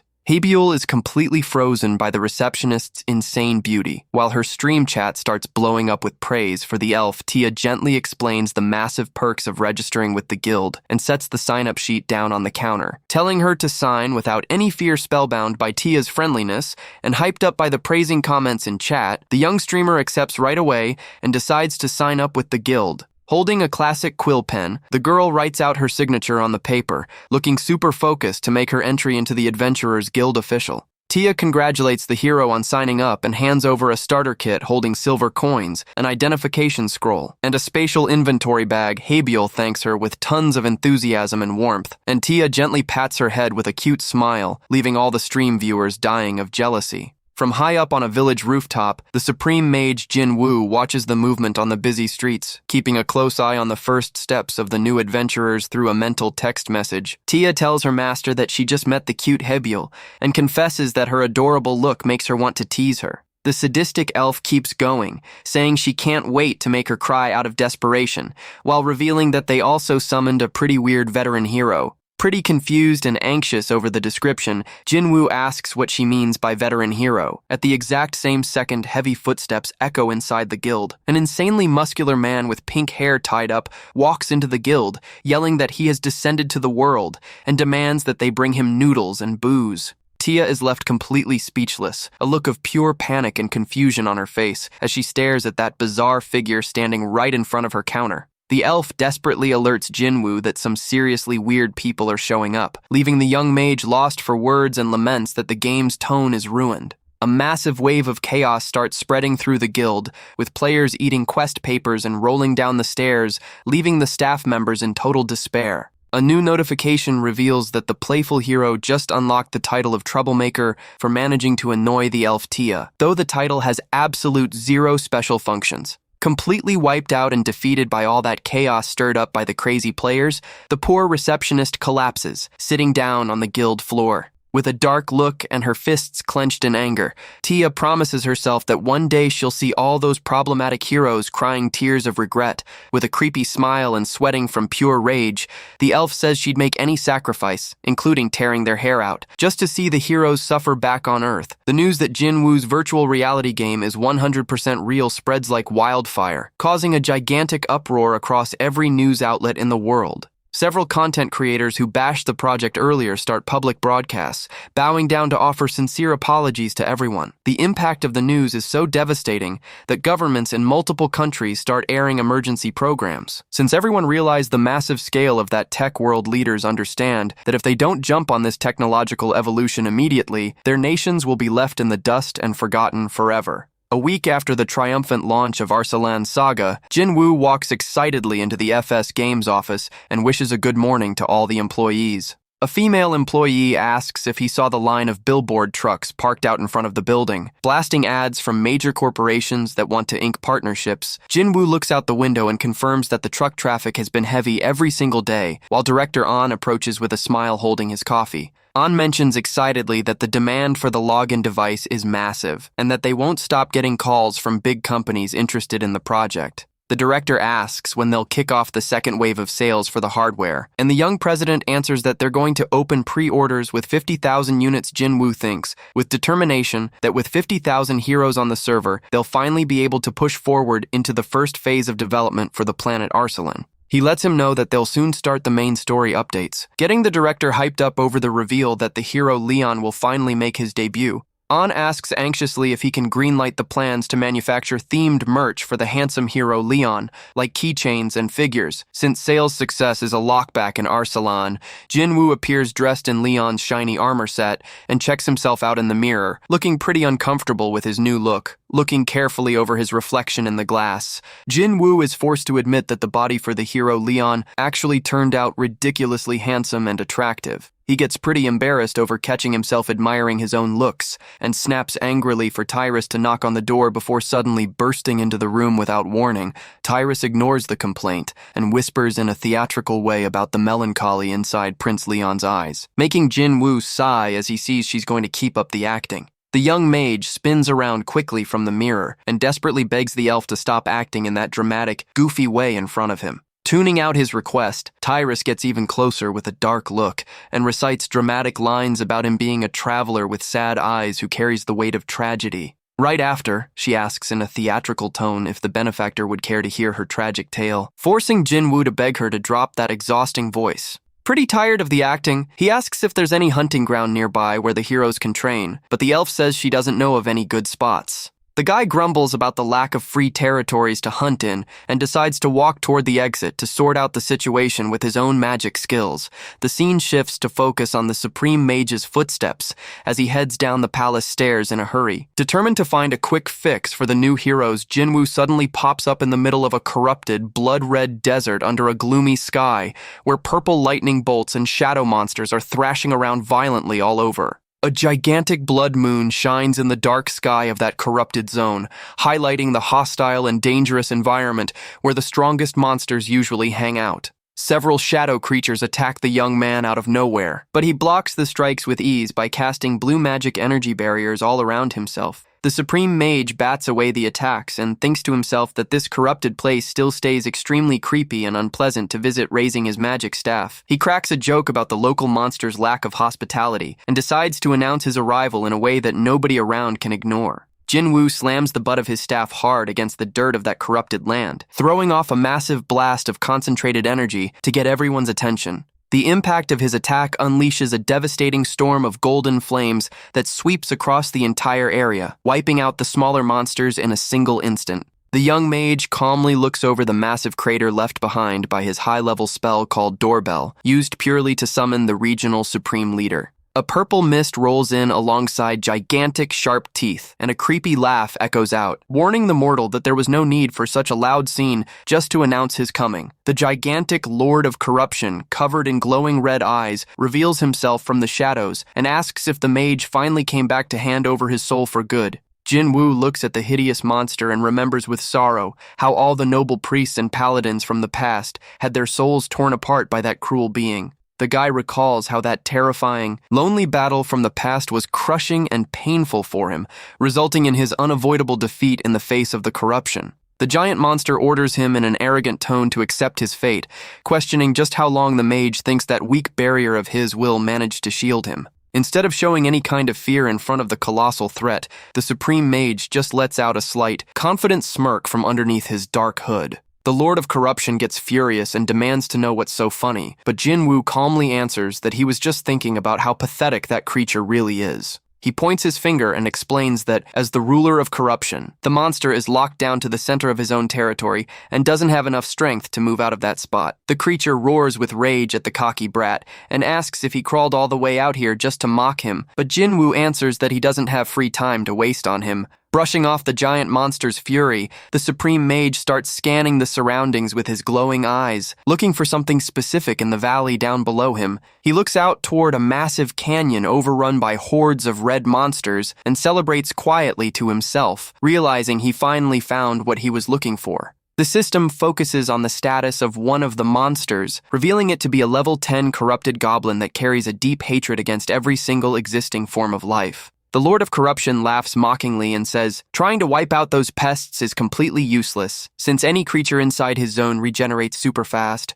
Jinwoo calmly agrees with the monster's statement, but adds with a challenging look that would only be an issue if he were fighting all by himself. With a firm movement, the guy activates a massive magic circle of glowing runes on the valley floor, prepping himself to cast a powerful summoning spell. A gigantic storm of lightning and blue electricity crashes down from the red sky straight onto the runic circle, lighting up the entire region with massive power. With a simple, confident snap of his fingers, Jinwoo gives the final command for his advanced spatial transfer magic to fully activate across the area. A massive barrier of blue energy and lightning starts wrapping around the hordes of corrupted goblins down at the bottom of the valley, prepping them for the magic transport. The guy raises his arm toward the sky and concentrates the entire flow of spatial magic power into a single glowing point right above that horde of enemy creatures. The ruler of corruption watches the scene shocked and asks in a panic what kind of spatial magic trick the cocky young mage is trying to pull right there in front of him. With a cute, playful look, Jinwoo waves a little goodbye and lets him know he's going to borrow the goblins, telling the enraged monster to restock the supply later. He congratulates the creature on getting cast as the mid-boss for the first episode of the game's main quest line, wishing him a good show. The guy starts walking away calmly from the area while carrying his staff, but suddenly stops mid-stride as if he just remembered something important. Jinwoo clenches his fist firmly and comments to himself that since he borrowed the monster's things, it would only be fair to throw a little payment back to the creature. The Lord of Corruption glares at the Supreme Mage with massive suspicion and doubt, completely unable to wrap his head around the mysterious intentions behind his words. With a cocky smile on his face, Jinwoo spins around and throws up a censored middle finger gesture at the giant monster, telling him to keep the change. The creature goes absolutely ballistic with rage over the mage's humiliating provocation, letting out a furious roar that makes the entire corrupted land shake from pure hate. The monster roars that he's going to tear the mage to shreds and attacks with his tentacles, but Jinwoo just activates his protective blue magic barrier and vanishes from the spot in the exact same instant. The scene shifts to a sunny forest, where a few players are chatting away excitedly about their first real quest to clear out goblins in a true RPG game. A green-haired warrior wearing nothing but a red speedo, a red-haired mage, and the elf Hebul walk along happily, looking for the rare sword that the goblins drop. The young mage wearing a blue cape comments confidently that the monsters should show up any second now, while they carelessly push forward into a dark zone. All of a sudden, a thick purple smoke starts rolling up from the forest floor and wraps around the entire group of adventurers by surprise. Leaving the mage confused, Hebul looks up at the sky freaked out as she notices everything went dark out of nowhere, while her stream chat starts commenting with worry about that tense atmosphere. A nasty purple foot steps out from inside the dark mist that covered the forest, making a horrible crunching noise that puts the adventurers on high alert. Right after, several giant goblins with purple skin and glowing red eyes step out from the shadows, revealing themselves to be way worse creatures than the normal ones. The players get super freaked out seeing the absurd size of the monsters, wondering to themselves if those creatures might be some kind of elite mob for the game. The corrupted goblin lets out an extremely fierce, terrifying roar toward the group of adventurers, drooling with rage from all his killer fury. The warrior in the red speedo flashes a cocky smile and guarantees he's going to finish off the monster in just 3 strikes, thinking it's just some regular weak enemy. In that exact same instant, the goblin charges ahead with unbelievable speed and leaps straight at the cocky warrior, catching him totally off guard. The warrior's eyes widen in complete shock as he realizes the creature is way too fast for him to manage to dodge or block the attack in time. With a brutal, clean slash, the goblin strikes the guy with extreme force and sends him flying far away, leaving a trail of dust and destruction through the air. The guy in the speedo crashes down, knocked out on the forest floor, leaving his 2 squad mates completely frozen and terrified by the sight. The red-haired mage gets furious, seeing his friend get taken down, and conjures a powerful fireball with his staff, launching the spell straight at the goblins. A massive blast of flames roars through the forest and hits the creatures dead on, throwing up a huge curtain of smoke and dust across the entire combat zone. The guy smiles in a cocky way, believing he won the fight with his fireball, while the viewers in chat start commenting suspiciously. Suddenly, an extremely fast purple blur comes slicing through the smoke from the blast before the mage could even draw up any defensive reaction. The goblin pops back out untouched and lands a violent strike against the red-haired mage, while the chat roasts the quick defeat of the squadmate. Hebul is left completely alone with her bow in her hands, shaking from panic while reading the freaked-out messages from viewers telling her to get out of there. The elf realizes it's impossible to beat those bizarre monsters and starts backing away in a panic, completely lost on what to do facing that terrifying horde. The corrupted goblin leaps fiercely with his weapon drawn straight at the young elf, who doesn't have time to dodge the monster's lethal charge with absolute zero way out or defense against the looming attack. Habiel just shuts her eyes tight and lets out a desperate scream of pure panic in the forest. In a split second, a bright beam of blue and golden light cuts through the air at extreme speed, flashing right in front of the young elf who was fallen. The mysterious hero's precise strike slices the giant goblin clean in half mid-air, saving the young elf's life in spectacular fashion at the absolute last second. The corrupted goblin crashes down, split into two pieces, and starts vanishing into smoke, while the other creatures watch the scene completely shell-shocked. Habiel slowly opens her eyes and stands there frozen in surprise as she spots the blue cape of the majestic knight who popped up out of nowhere to save her from danger. The handsome knight, Leon, pulls down the hood of his blue cape a bit and says with a charming smile that they've finally run into each other again here in the forest. He looks into the young elf's eyes in a super friendly way and asks with gentleness and concern if she got hurt during the attack from those goblins. The engineering of that perfect body matches the intricate gears of the most expensive watches in the world, which always run in perfect harmony. Every single detail was meticulously mapped out by great masters to guarantee that Leon's body would run without any margin of error or technical glitches. And the artificial body of the hero, Leon was shaped in that exact same precise way, stacking up dozens of glowing magic circuits inside his strong hands and arms. Thanks to Tyrus's flawless work, the warrior holds over 20 unique active spells running in perfect harmony, including an incredible healing magic. He also packs passive restoration skills and an aura that glows intensely based on the admiration of those looking at his face. Habiel is completely hypnotized by the divine, wonderful glow radiating from the hero, drooling with admiration while staying totally paralyzed. A viewer drops a profile donation in chat praising the knight's looks, making the girl slap her own cheeks to snap her focus back. Leon leans down gently toward her with a bright look and asks if she's all right, while the elf blushes from embarrassment, stuttering non-stop. The young elf stutters out that she's doing great, but Leon holds out his glowing hand in a sweet way and decides to cast a quick healing spell just to be safe. A heavy golden energy wraps around Habiel by surprise, leaving the elf and the chat viewers completely shocked by how realistic that magic feels. She realizes shocked that even without being hurt, she can feel a massive amount of energy and physical power rushing through her entire new body. A massive donation of 100,000 yen flashes onto the stream screen with a sweet message of love dedicated to the handsome, charming knight, Leon. The streamer instantly flips on her professional mode and strikes a cute pose with little finger hearts to celebrate the high value received on her video broadcast. Leon watches that bizarre scene of cute poses and hearts with a look of total confusion and awkwardness while a heavy silence settles over the forest. The knight looks down at the elf with a gaze of deep pity and comments with concern that she seems to have hit her head pretty hard during the fall. Worried, he gently rests his hand over her head to cast a mental healing spell, while Habiel panics, yelling out that she's totally fine. Another viewer sends in a super chat offering the equivalent of 200,000 yen in cash if she does a cute bunny dance for the hero Leon. More people start sending in money pushing for the cute, funny challenge, but the elf mentally refuses to embarrass herself like that right in front of him.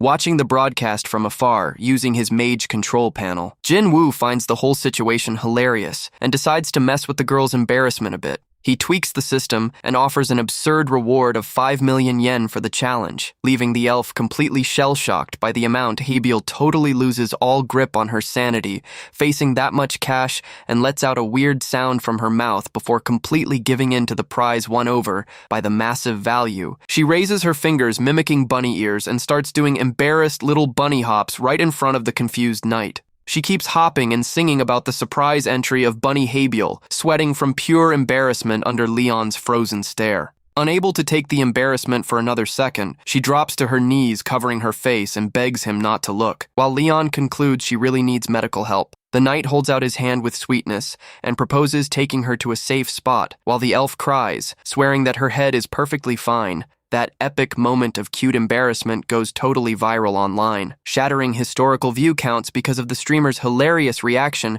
Habiel walks a little bit behind Leon through the forest and thinks to herself that even the young warrior's back manages to look incredibly handsome. While moving forward with calm steps through the gloomy setting, Leon notices that the young elf keeps staring fixedly at him with a totally blushing face. The knight spins around with a gentle smile and lets her know they've finally made it to the edge of the forest, asking in a friendly way for her to watch her step. Habiel is super happy over his concern, while her stream chat starts speculating if the knight might be some crucial NPC for the main storyline. Leon warns her in a serious tone that regular goblins can't push out into this zone, leaving the young elf curious to understand the reason behind the warning. Habiel gives a polite bow to thank him for the help, and introduces herself formally to the knight, who replies friendlily, revealing his name as Leon. He explains that he travels across multiple regions checking out the corruption, and that he ended up running into the hordes of corrupted monsters that are taking over this entire area. Leon confesses he fears a dark conspiracy is already underway, and confirms to the elf that the goblins pick up that bizarre purple skin due to the corruption.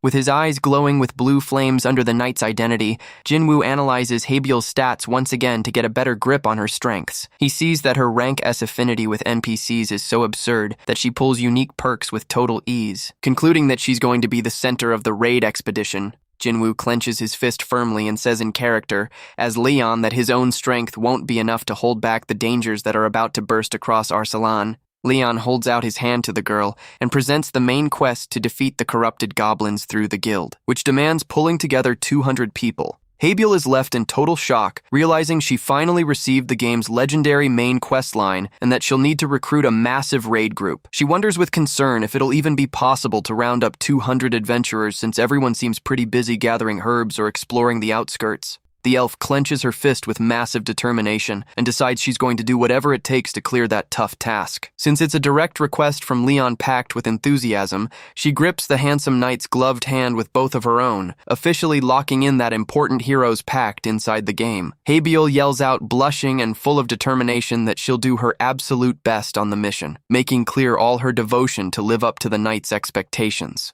Following the reveal of the main quest, players across the entire server start mobilizing in a super active way. Fighting fiercely across multiple regions, Leon helps out rookie adventurers take down several wild creatures with impressive sword strikes, catching tons of thank yous from the heroes. The warrior also praises the hard work of players who gather herbs in massive amounts, leaving a red-haired elf super happy and flattered by the compliment right after. He hands out potions and valuable items as presents to the adventurers, guaranteeing that it's just a small thank you for their massive help. The heroes receive the gifts and are deeply touched by the warrior's generosity, asking if he's really not going to need those items for himself. Leon flashes a beautiful, radiant smile and answers that everything is totally fine since his greatest wealth in this world is being able to count on the backing of all the great heroes in no time at all. The virtual game's official online community gets packed with moving stories from people who were saved or hyped up by Leon. One female player reports that the knight's gentle words inspired her to find the courage to open her bedroom door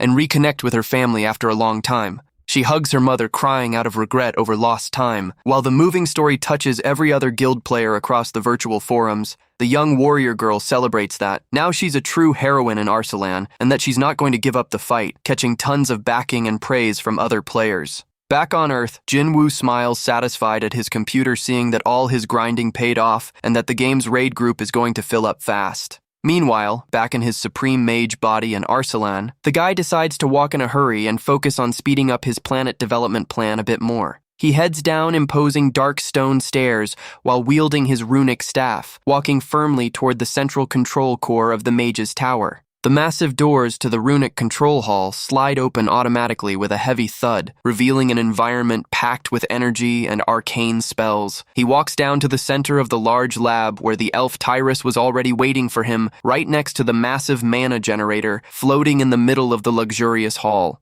The beautiful elf wearing white and golden robes greets her master politely. The second he approaches the counter, holding a few important game reports, Jinwoo asks about the control device, and she confirms the link is flawless, serving as the perfect intermediate piece for messing with the energies. He is satisfied that he can feel and control the entire corruption energy from that temporary control core they set up in the lab. The young mage plans to scale up the spawn rate of corrupted goblins in the forest to speed up the recruitment of heroes at the guild even more. He orders Tyrus to round up the main servants and NPCs from the castle, and she agrees right away while the other creatures start questioning the call. Jinwoo flashes a pretty mischievous and wicked smirk, revealing in just a few words the bizarre reason behind that unexpected call for everyone. The guy turns around with a wicked, amused look to the gathered servants and reveals that it's finally their turn to transform into the corrupted goblins for the event. The two old servants greet their master and say they'll help out the best way they can for the good of Arsalan, but Jinwoo asks them to stop crowding him so close one of them asks what the exact job will be,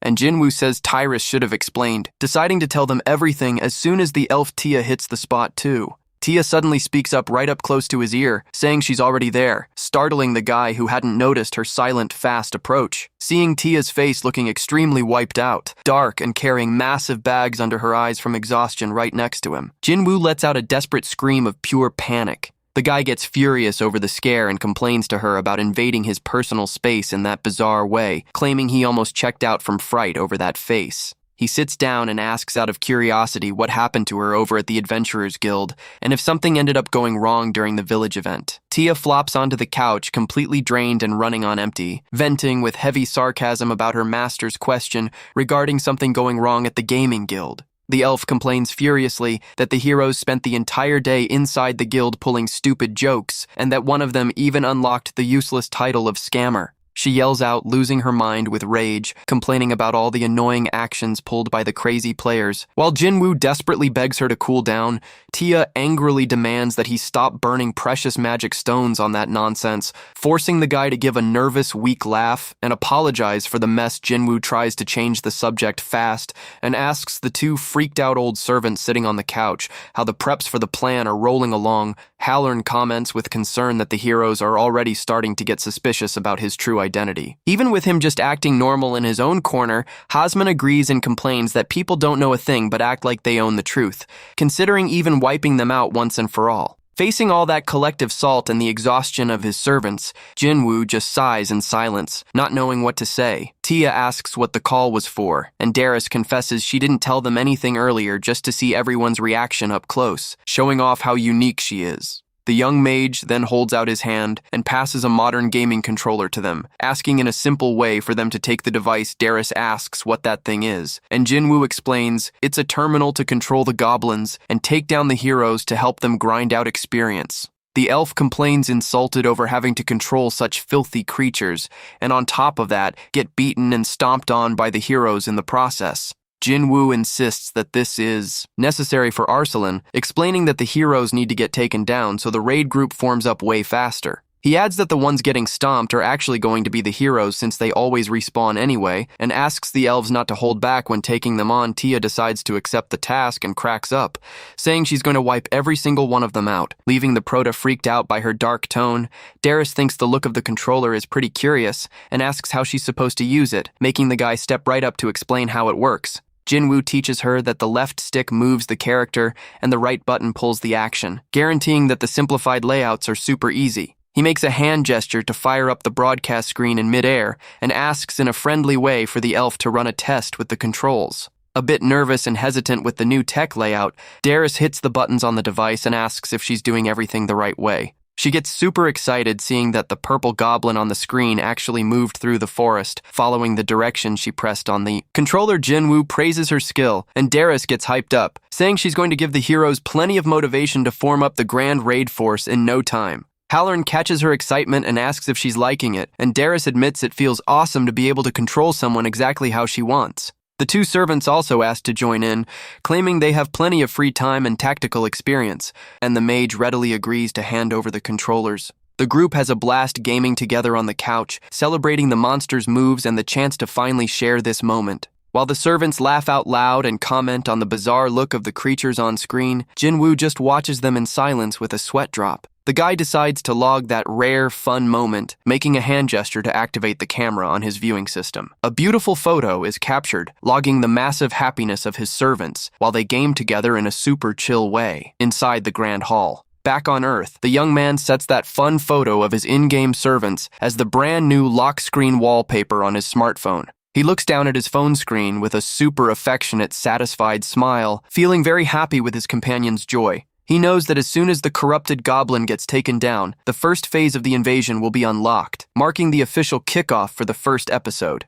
Sitting down at the dining table, the young man starts mapping out the launch of the second wave of sales for the connection device to lockstep with the event out of nowhere. The loud noise of a spoon being slammed with extreme force against the table completely shatters the quiet of that luxurious dinner. His grandfather and the woman stand up in a super abrupt, startled way, leaving the young man totally confused by that sudden reaction.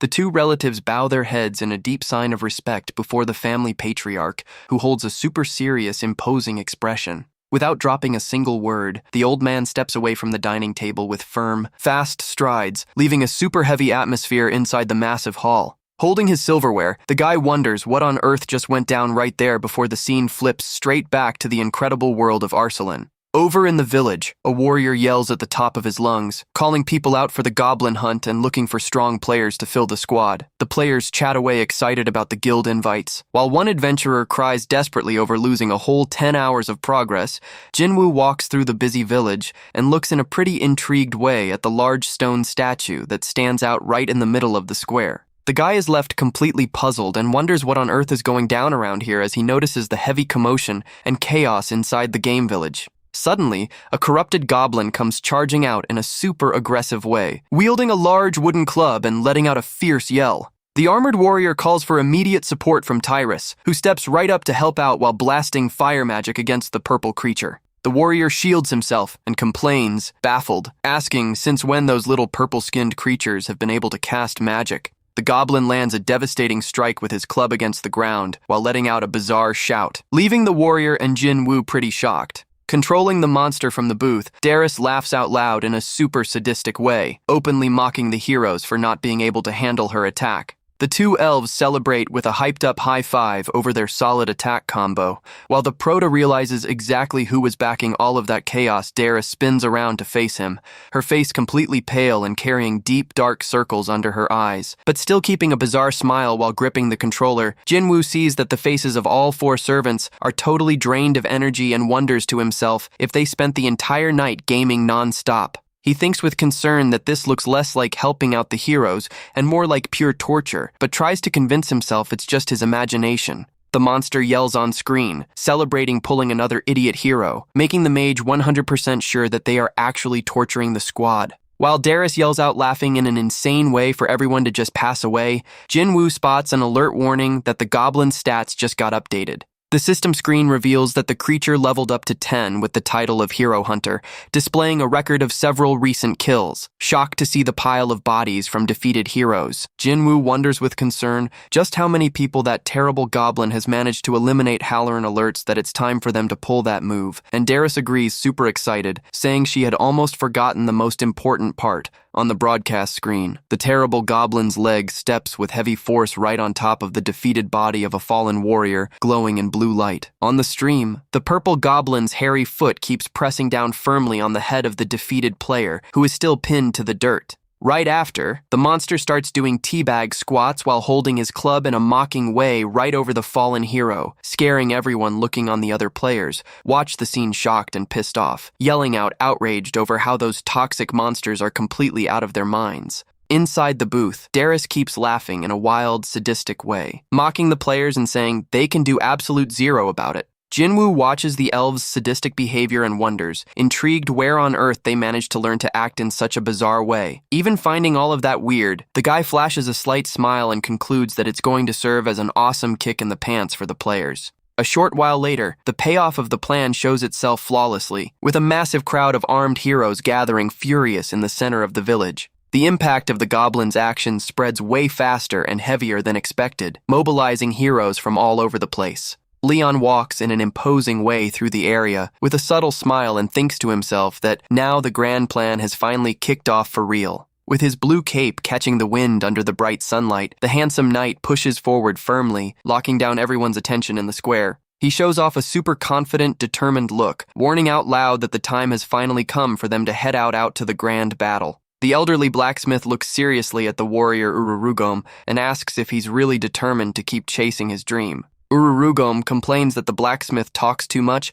and says he's already ready to get started, making the old man laugh in a good-natured way at his massive confidence. The old man grips his massive hammer hard and warns, laughing that he wants to see if the warrior is still going to keep that confident face at the end. With a shout of determination, the blacksmith raises the heavy iron hammer and slams it down with extreme force against the anvil, throwing off tons of sparks. A massive, bright golden light starts radiating from the workbench, indicating that the weapon enhancement process is going through a massive, noisy blast of flames suddenly goes off at the spot, signaling that the crucial step of the enhancement has wrapped up. The blacksmith says his hand slipped and offers a sarcastic apology as he sees the system screen announce that the shield upgrade failed and dropped its level. Ururugam yells out desperate over the loss of his +4 shield, while the blacksmith laughs out loud, saying he got lucky the item didn't break for good. Habiel approaches and asks if he's upgrading items right before the raid expedition, and the warrior cries, begging for a pity hug. The elf stares back bored and says, "That's just a straight dopamine addiction," reminding him that he needed 20 attempts the other day just to hit +4. Ururugam yells out excited that the success rate for level 5 is just 5%, claiming he needs an even heavier hit of dopamine. The blacksmith laughs out loud, commenting on the warrior's obsession, and in a playful way says he's pretty small to be considered a great hero. The warrior says he's going to bet his entire fortune on one more try, while Habiel warns with concern that the expedition group is already about to leave out of nowhere. Leon approaches the spot with firm steps and calls out to the young elf, who spins around fast upon catching the handsome knight's distinct voice. The knight praises her massive growth in such a short window, while the other players around look on amazed at his presence. She asks what brought him there, and Leon explains that he wanted to check out the situation up close before they head out to the grand hunt against the goblins. Leon says in a humble way that he wanted to see if there was anything he could do to help, making the young elf feel extremely touched by his massive kindness. Suddenly, Ururugam comes rushing in desperate and leaps straight toward Leon, scaring the young elf who screams out thinking he's a mugger. The warrior begs on his knees for help in a dramatic way, leaving the knight pretty confused and asking the elf who on earth he is. She explains that he's the group's tank and, as is super easy to spot, he's a total addict for upgrading his gear at the forge. Leon asks what exactly he needs, and the warrior just begs him to stand right there in the middle as a lucky charm during the upgrade. The warrior throws up a thumbs up and asks the blacksmith to get started on the enhancement work already, and the old man readily agrees to the task. Leon just nods along and stands right next to the workbench, throwing off a divine, glowing aura that seems to bless the entire surrounding environment. The elderly blacksmith yells out with all his determination once again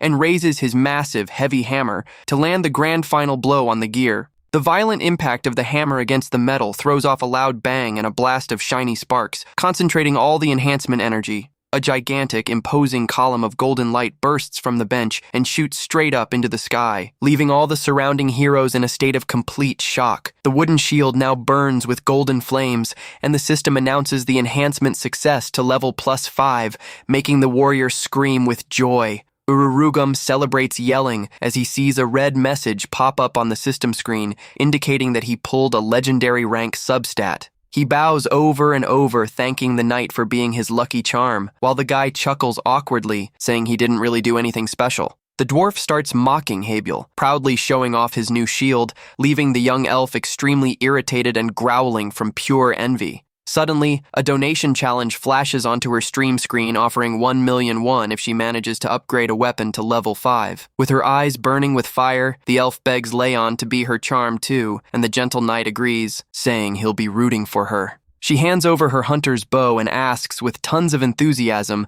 for Master Tukun to run the enhancement process on the weapon already. To everyone's total surprise, a heavy golden light flashes, and the bow is also upgraded successfully, making the elf let out a sharp squeal of pure joy. The stream chat goes absolutely wild, praising Leon's absurd luck stats. While other players start crowding around, yelling out that they love him, a massive crowd of adventurers quickly swarms around the handsome knight, begging loudly for him to bless their weapons too. Leon flashes a beautiful, radiant smile and says in a gentle way that it's really not that tough, leaving the elderly blacksmith completely shell-shocked by that statement. But behind Leon's friendly face, Jinwoo mentally tells the blacksmith to suffer a bit while grinding out the work, making the poor old man cry out for help. With multiple success messages popping up non-stop in mid-air, the blacksmith desperately asks everyone to form an organized line while he grinds away without stopping. Following that exhausting marathon of work, the poor elderly blacksmith ends up completely wiped out and running on empty. Resting depressed in his own corner,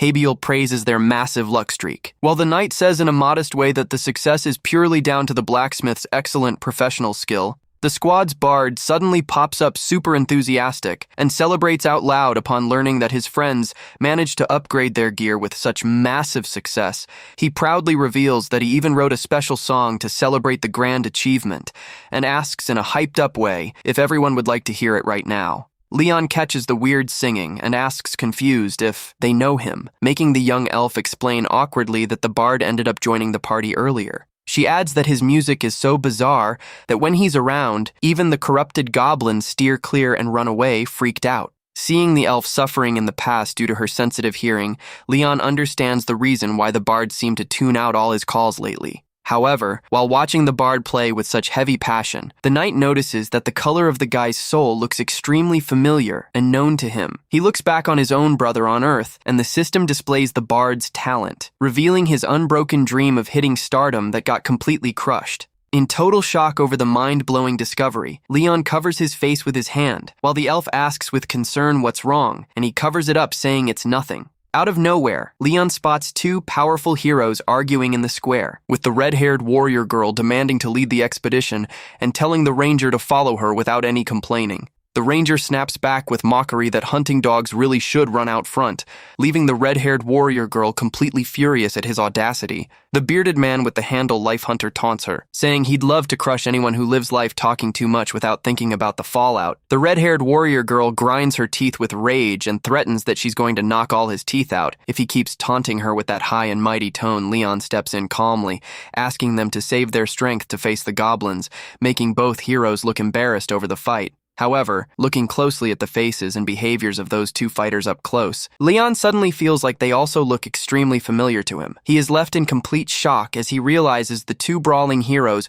are actually his own grandfather and his beloved sister who just logged into the game. The young mage analyzes his grandfather's new look in-game and tries to cool down while thinking about how the situation ended up turning out pretty wild. He recalls how his sweet sister was always so gentle and cute back on Earth, cooking ramen for him and showing him adorable cat photos on her phone. But seeing her warrior avatar flex muscles while aggressively yelling for everyone to charge, he wonders shocked how she ended up that way. The guy is even more stunned to see that both have already managed to found their own rival guilds and have already become highly influential leaders on the server. He thinks about how pulling 1,000 points to set up a guild is super tough and wonders with concern if his grandfather's actual corporation is running all right. Right then, the other adventurers in the square start cheering and celebrating as they notice Leon's striking arrival right in the center of the massive village. The crowd shouts united that they gathered there to hunt the goblins and live up to Leon and Habiol's request, showing off a massive determination for the fight. Leon thanks a young woman with sad eyes whom he saved in the past, and she replies emotional that she'd never skip out on coming to help him. The knight also recognizes other distinct players he helped out before, seeing that everyone made a point to show up to the call for the grand expedition.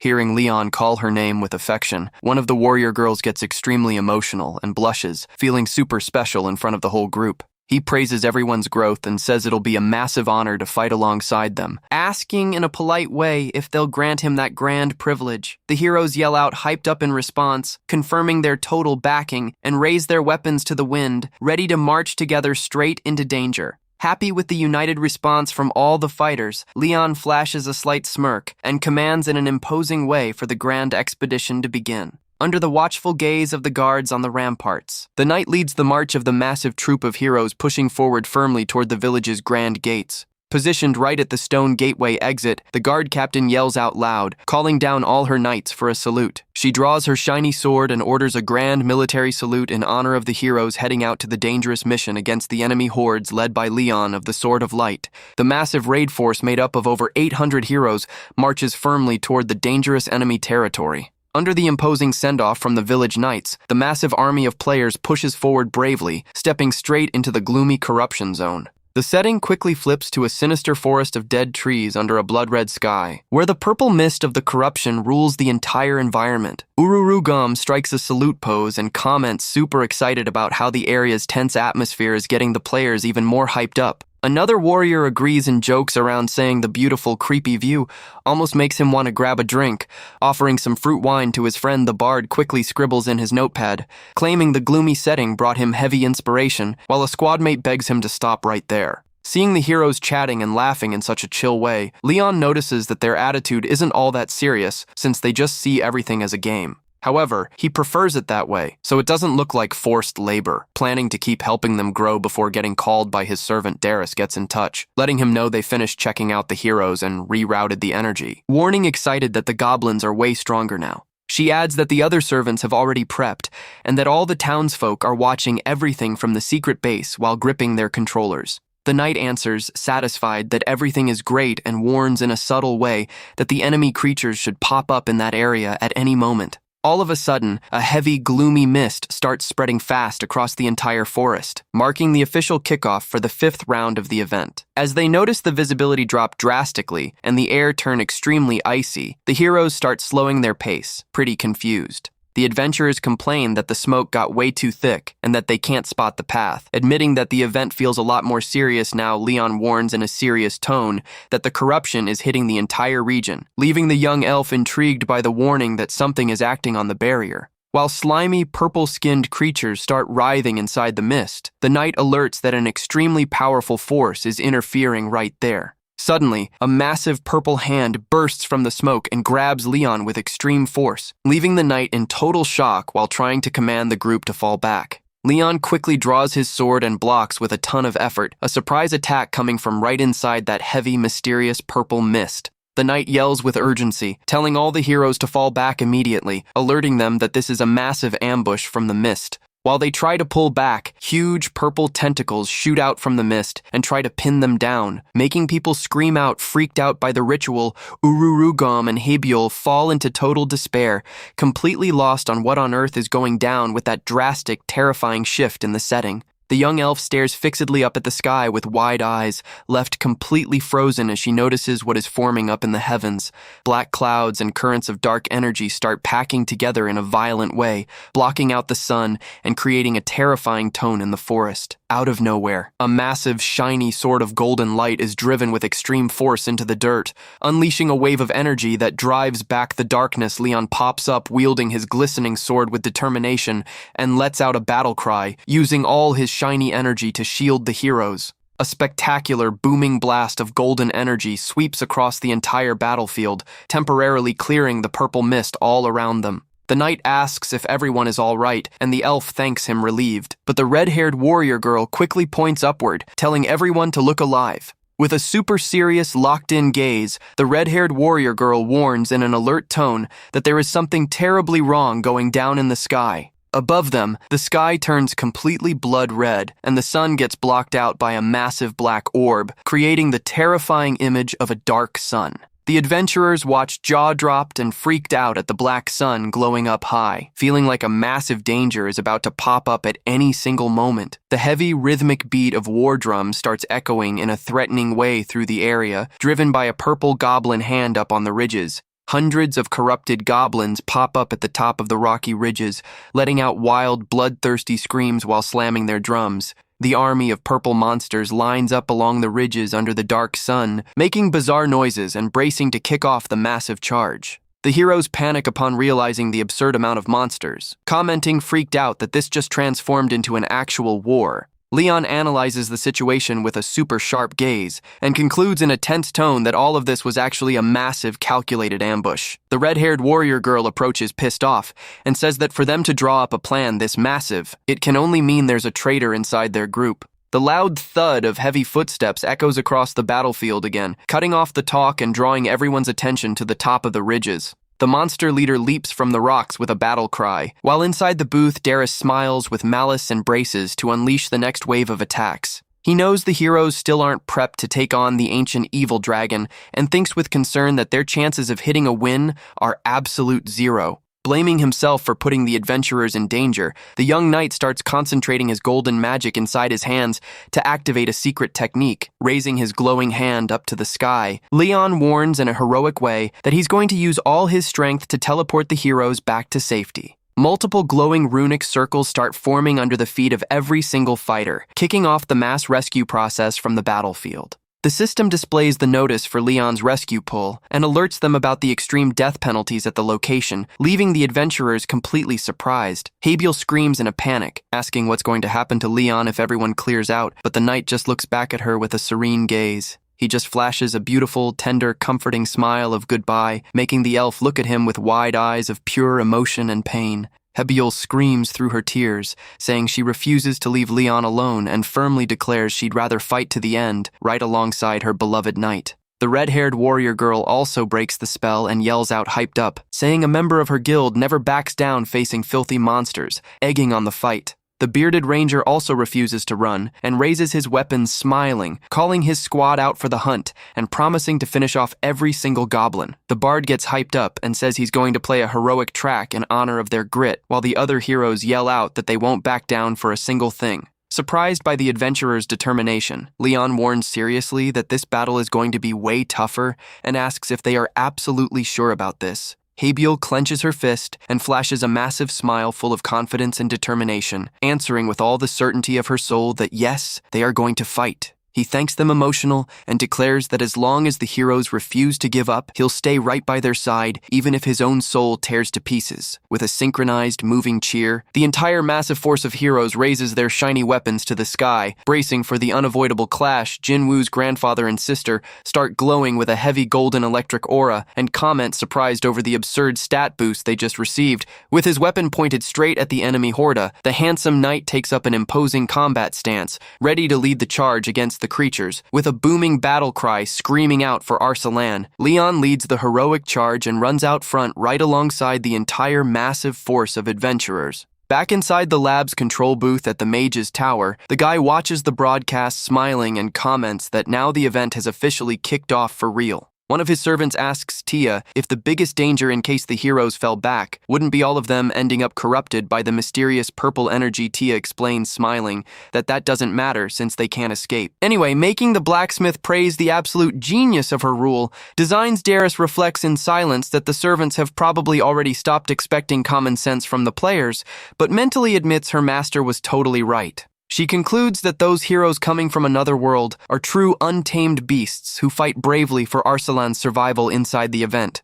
With a beautiful smirk forming on her lips and her eyes glowing with determination, the elf makes an important call regarding the combat. She gets totally hyped up and starts mashing the controller buttons at high speed, yelling out that she's going to use everything she's got to take every single one of them down. Following her rapid commands, the horde of corrupted goblins charges down the ridge in a super fierce way and with their eyes glowing yellow on the battlefield. Ururugam takes charge of the defensive front line and orders out loud for the shield unit to push forward without any fear. The defensive squad charges at high speed, activating shield charge against the purple monsters while yelling out to fry every single enemy. The brutal impact of his +5 shield sends the monsters flying with a stun effect, making the dwarf laugh out loud with joy over the power. The corrupted goblins collide with extreme force against the hero's shield wall, kicking off a super violent physical clash. One of the purple monsters leaps through the air brandishing his wooden club and lets out a bizarre shout while trying to hit the frontline defenders.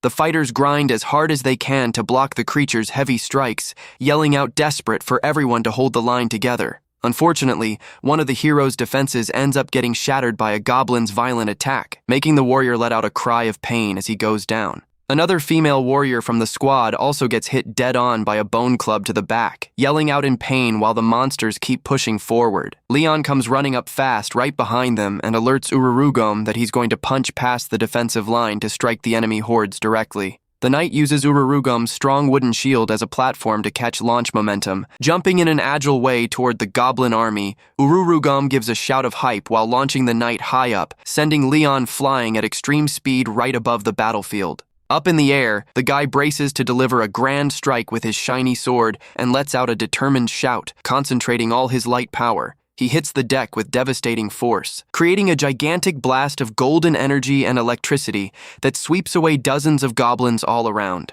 The purple creatures let out sharp screams of despair as they get vaporized by the overwhelming shockwave unleashed by the hero's attack. A gigantic whirlpool of glistening energy and dust shoots straight up into the sky, showing off all the destructive power of Leon's special skill. Several corrupted monsters fall defeated to the ground covered in smoke and electric sparks, showing that the counterattack was super efficient. Wielding his sword with an electric glow wrapping around his body, the guy steps up with dominance and declares he's going to shield every single hero there. The red-haired warrior girl gets hyped up by Leon's move and yells out motivated, ordering for every member of her guild to charge into the fight for good. With a synchronized, hyped battle cry, the massive army of adventurers charges toward the enemies, snapping the offensive back into high gear. The redhead pushes forward with a ton of aggressiveness, brandishing her massive two-handed battle axe while showing off an extremely locked-in, ferocious expression. With a furious shout, she delivers a devastating side-swipe strike with her heavy weapon, slicing the purple creatures in front of her with total ease. A corrupted goblin tries to catch her by surprise, leaping her way with a dagger, but the muscular warrior girl quickly braces to take the impact.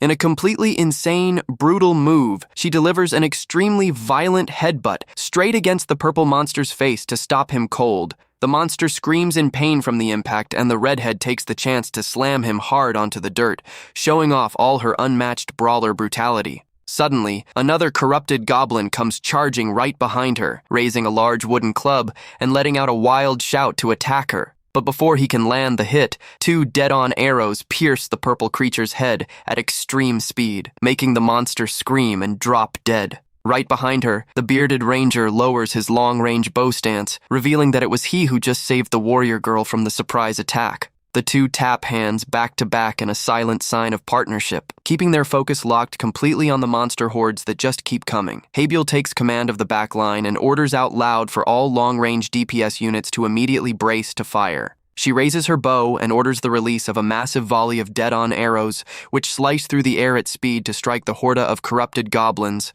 Upon reading her viewers' jokes on the stream screen about her funny shooting stance, the elf yells out, blushing, demanding that they shut up right after. The mages inside the hero army also start letting loose multiple powerful elemental spells, launching fireballs and slicing wind blasts. The spells hit the purple creatures dead on, creating a series of magical destructive blasts that toss the monsters' bodies through the air. But the mages soon complain, worried over the absurd amount of enemies, fearing that their mana potions won't be enough to hold up the fight. The bard watches that entire moving war scene and thinks to himself that the heroes are truly fighting with all the determination inside their souls. With his eyes glowing and surrounded by blue and red flames of pure mana, he decides to play an imposing, special battle hymn to give the group strength. The mages turn around extremely surprised as they feel a strange, powerful wave of mana flowing their way coming straight from the bard's instrument. He plays his lute with absurd passion, while the mana packs inside his body, revealing that his music holds the unique power to regenerate the group's energy pool. The guy yells out, telling his allies to drink in his mana,